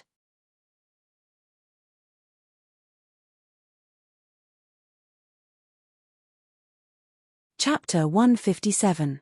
All of you, leave. The second Yi Junqing walked into the main hall, he dismissed all of the guards and personally closed the door tightly. Where's Yarrow Moan? Yi Junqing's brows were sharp and his voice was filled with anxiety and unease. She's waiting at Anqing's guest house for Yihan to return. Feng Yihan took a sip of tea, his voice sounding slightly helpless. Why are you going easy on this prince? This doesn't make sense. With Feng Yihan in hand, Yi Juanqing's heart finally calmed down. At the very least, he could guarantee that Yarrow Moen's life wouldn't be in danger. In front of Yarrow Moen, her words are reason. Feng Yihan had to admit that Yarrow Moen really did have that ability. She was able to turn everything that went against her way of thinking into sophistry. This prince doesn't understand. Yi Juanqing slowly sat down in front of Feng Yihan. Even though he felt that this entire situation was strange, he couldn't figure out the ins and outs. That day in the Chu Palace, Moen and Prince saved Yihan from danger. Yihan promised Moen that he would definitely repay it in the future. At the time, Moen asked for a favor on Prince's behalf. Today, Yihan is returning this favor. Feng Yihan originally didn't want to tell Yi Juanqing, but he really couldn't ignore the fact that Yarrow Moen had done everything for Yi Juanqing while Yi Juanqing only had Yarrow Morshin in his heart. Even if Yarrow Moen didn't admit it, Feng Yihan could tell that Yi Juanqing was the one Yarrow Moen had set her sights on. King Qi feigned defeat and retreated to return Juanqing's favor. Yi Juanqing knew very well that his army wasn't that invincible and that Qi's army wasn't that weak. It wasn't feigning defeat and retreating, it was sending troops to Great Chu. Feng Yihan put down his teacup and corrected him. What King Qi means is that you're sending troops to Great Chu to return a favor to Juanqing, asked Yi Juanqing in disbelief. Although Yihan doesn't know what Prince encountered in the Chu Palace, it was indeed Moen who asked Yihan to send troops as soon as possible, which is why this battle took place. Prince attacking Linshi and capturing Yihan were all Yarrow Moen's ideas, said Feng Yihan. Why is she doing this? Is Prince Qi so willing to listen to her orders? As for the reason, Yi Juanqing would figure it out himself. Right now, he wanted to know why Feng Yihan was so obedient towards Yarrow Moen. If it was just to return a favor, he wouldn't have gone this far. For the woman I love, it's an honor to listen to her. Feng Yihan had a good impression of Yarrow Moen, but it wasn't to the point where it was deeply engraved in his heart. The reason he was saying this was to provoke Yi Juanqing and make him understand that there were some people who, once missed, could never be found again. At that time, when Feng Yihan saw Yarrow Moen crying in sadness, he was filled with regret for his actions. You like Yarrow Moen? Yi Juanqing's eyes widened as he looked towards Feng Yihan in disbelief. A sour feeling welled up in his heart. Otherwise, why would Yihan give Moen an immortal phoenix tail hairpin? Why did she call that cat Sai Ching? Why did it listen to her so obediently? It's because Yihan has set his sights on this woman. Each of Feng Yihan's words stabbed into Yi Juanqing's heart like thorns. The faint feeling of hurt and jealousy made it hard for Yi Juanqing to determine his own attitude. Jealousy? But he had no reason to be jealous. The one he loved was Morshin. This wouldn't change in this life or the next. If it wasn't jealousy, then what was this stifling feeling? She's Great Chu's imperial noble consort, she's not someone you can covet. Yi Juanqing looked towards Feng Yihan angrily, temporarily putting aside the messy feelings in his heart. In Yihan's heart, she's just her. As long as she nods, she can become the Empress of Great Qi in a matter of minute. Feng Yihan's words were abnormally firm and powerful. His clear eyes shone brilliantly. Yi Juanqing could tell that Feng Yihan wasn't lying. She agreed. Yi Juanqing didn't seem to notice the worry and apprehension in his voice, but Feng Yihan noticed the change in his expression. Yi Juanqing cared about Yarrow Moen. This was good. As long as Yarrow Moen's efforts were reciprocated, it was good. If she agreed, would I still be sitting here? Feng Yihan said bitterly, but Yi Juanqing was all smiles. Right now, Yi Juanqing's expression was one of delight at Feng Yihan's misfortune. Thus, after 2 days of stalemate, Yi Juanqing finally used Feng Yihan to exchange Yarrow Moen for Anqing's garrison general. In front of the two armies, Feng Yihan and Yarrow Moen looked at each other as they walked. As they brushed past each other, Feng Yihan spoke with some anticipation. When will we be able to see Moen again? When King Qi returns Moen's favor, we'll naturally meet again. Yarrow Moen smiled towards Feng Yihan. Although that smile was as brilliant as a spring flower, it caused a chill to run down Feng Yihan's back. It was already so much trouble to return Yi Juanqing's favor. If he were to return Yarrow Moen's favor, he didn't dare to think about it. On the second day after Yarrow Moen was exchanged, Yi Juanqing received an urgent imperial edict from Yi Hongyi. The general meaning was that he had to bring Yarrow Moen back to the imperial city as quickly as possible. The words "we miss you dearly" made Yi Juanqing feel rather uncomfortable. On the way back to the capital, Yarrow Moen would invite Yi Juanqing to drink tea in the war chariot every time. Yi Juanqing didn't refuse and even came uninvited a few times. This made Yarrow Moen feel rather flattered. For you, Feng Yihan was willing to hand over Linshi to Great Chu. It can be said that he has deep feelings for you. Yi Juanqing drank 3 to 5 cups of tea and stewed for a long time before opening his mouth to probe. After all, Feng Yihan wasn't the slightest bit inferior to Yi Hongyi. It was only natural that Yarrow Moen would be moved by him. This was what Yi Juanqing thought. If Feng Yihan gave Prince 500,000 taels of gold, would Prince be willing to give Virtuous Stage, Jinmen, and Nanshuan to him? Replied Yarrow Moen indifferently.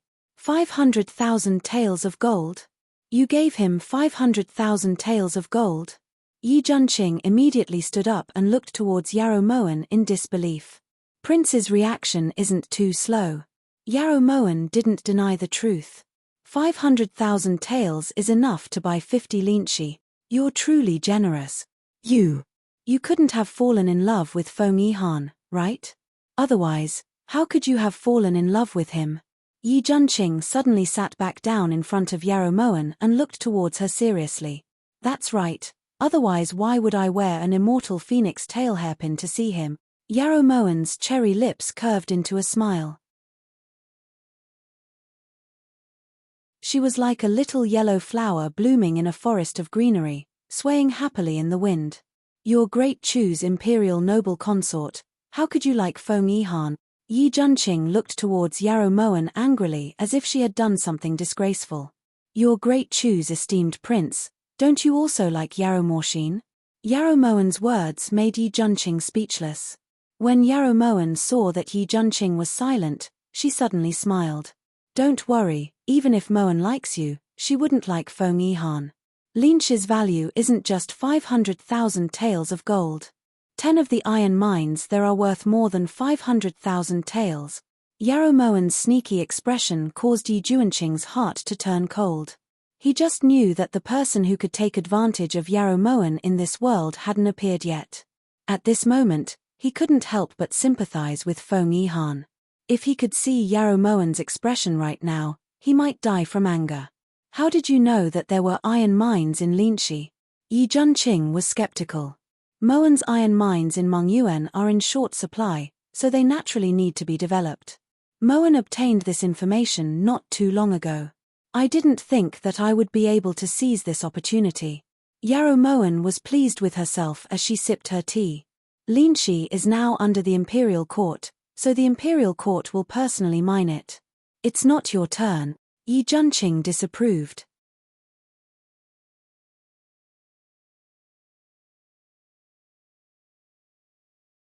Chapter 158. Your Highness, remember this saying. Money makes the world go round. Silver is white, but people's eyes are black. When black eyes meet white silver, they will turn red. There's no one in this world who can't live with money. The officials in those prefectures understand this very well, so as long as Moen is willing to pay enough silver, they definitely won't report Linshi's situation. Yarrow Moen was full of confidence. The craftiness in her eyes stunned Yi Juanqing for a moment. Back then, Yarrow Morshin would often have this kind of expression. Prince, are you stunned? Do you feel that Moen is incomparably wise and far-sighted? When Yarrow Moen saw that Yi Juanqing's gaze had stopped on her face and seemed to be looking past her, she knew that he had found Yarrow Morshin's shadow in her. Even though she tried her best to restrain herself, they were still the same person. She couldn't stop herself from deliberately avoiding her previous expressions and actions. Fortunately, they were blood sisters, so it wasn't hard to explain. It's more accurate to say that she's incomparably cunning. Poor Feng Yihan. Yi Junqing couldn't help but sigh. However, he didn't really pity Feng Yihan. In fact, he even felt a bit of joy. 10 days later, when the troops returned to the imperial city, Chang'an Street was still completely surrounded. This time, all the common people had come to see Yi Junqing's glory. In 3 days, he had taken down 3 prefectures, taken down Linxi, and captured Prince Qi alive. This matter had already allowed Yi Junqing to regain his former glory. The halo of light above his head was even more dazzling than before. Naturally, there were a few people who looked at Yarrow Moen, but their gazes were filled with disdain and disdain. Truly a femme fatale. Passerby A glared at Yarrow Moen as he commented. She's a femme fatale who can't accomplish anything, but is good at spoiling things. Passerby B embellished. She's a femme fatale who can't accomplish anything, but is good at spoiling things. She's a simple-minded idiot femme fatale. Passerby C embellished. On the shining chariot, even though Yarrow Moen didn't hear the curses and insults, she was sure that they were extremely unpleasant to hear. However, the more unpleasant they were, the happier she was. She had truly profited greatly for Yi Junqing on this trip. Yarrow Moen couldn't help but sigh as she looked at the tall walls and green tiles. She was finally back.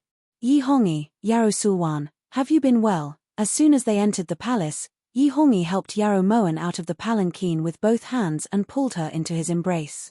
My WN. You must be terrified. It's my fault for letting you go to war. If something happens to you, what should I do? Her hoarse voice was filled with unconcealable guilt and regret. Yarrow Mo Wan lifted her delicate little face to look towards Yi Hongyi. We won this battle, but WN is not a competitive person. Yarrow Moen's voice carried a heavy sobbing tone, but there was a trace of disdain in her heart.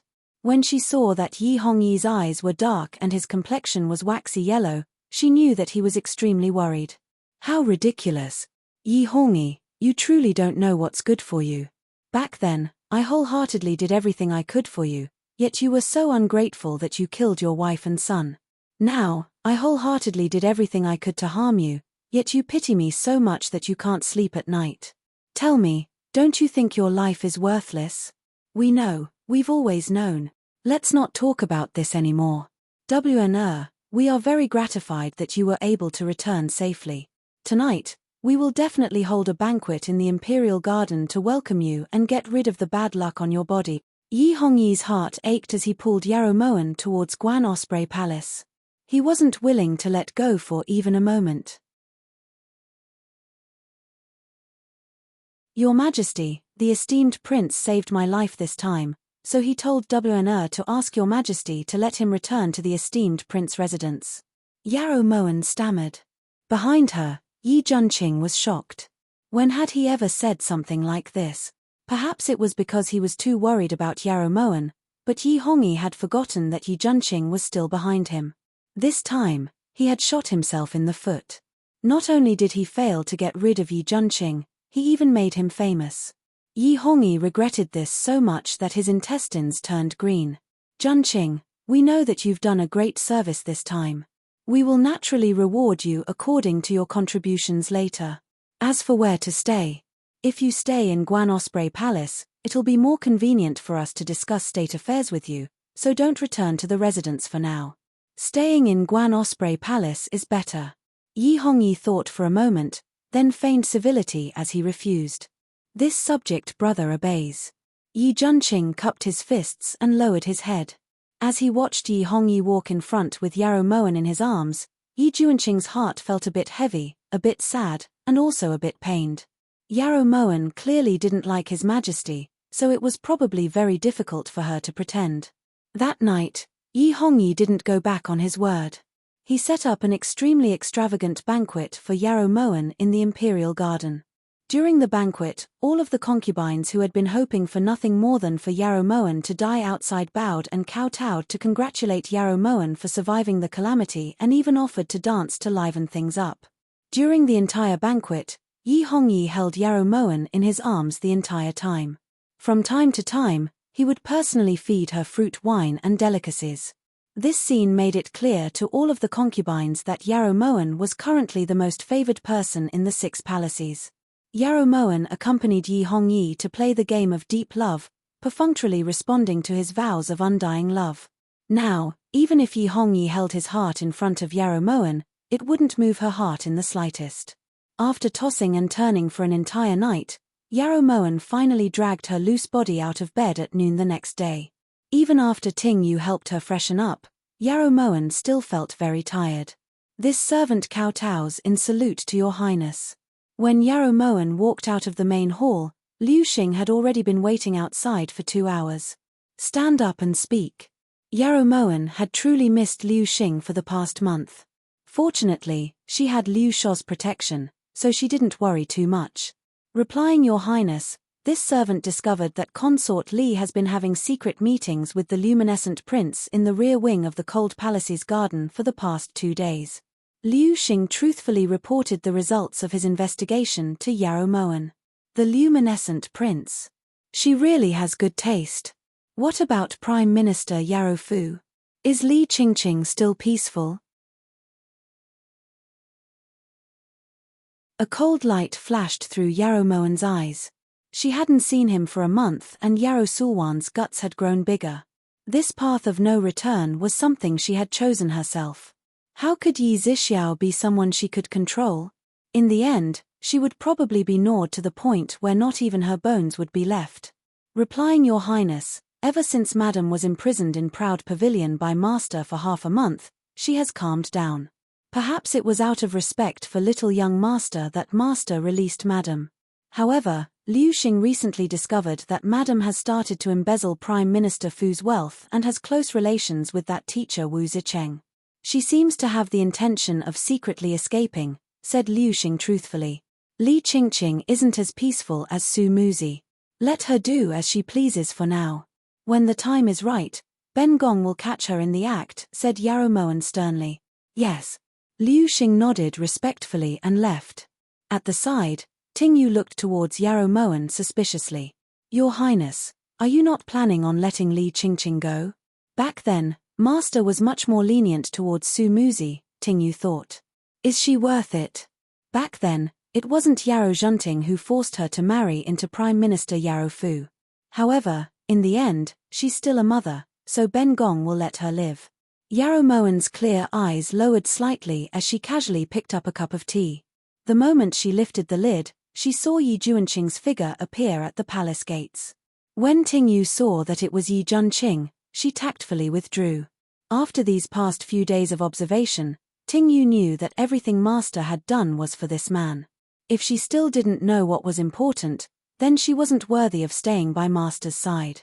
You're up so early, it's not even dark yet. Once Ting Yu left, Yi Junqing slowly walked to Yarrow Moen's side. His teasing tone contained a hint of displeasure. His Majesty is too intense, what can Moen do? Yarrow Moen sipped her tea indifferently as a dim light flashed through her eyes.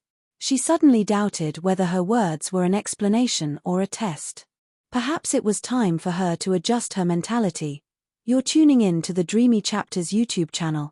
We're so grateful for your support and don't forget to subscribe to join us on this incredible journey through captivating stories. Your generosity through donations truly makes a world of difference, as it's the primary source of revenue that allows me to expand and enhance this channel for you. Thank you from the bottom of my heart for being a part of this adventure.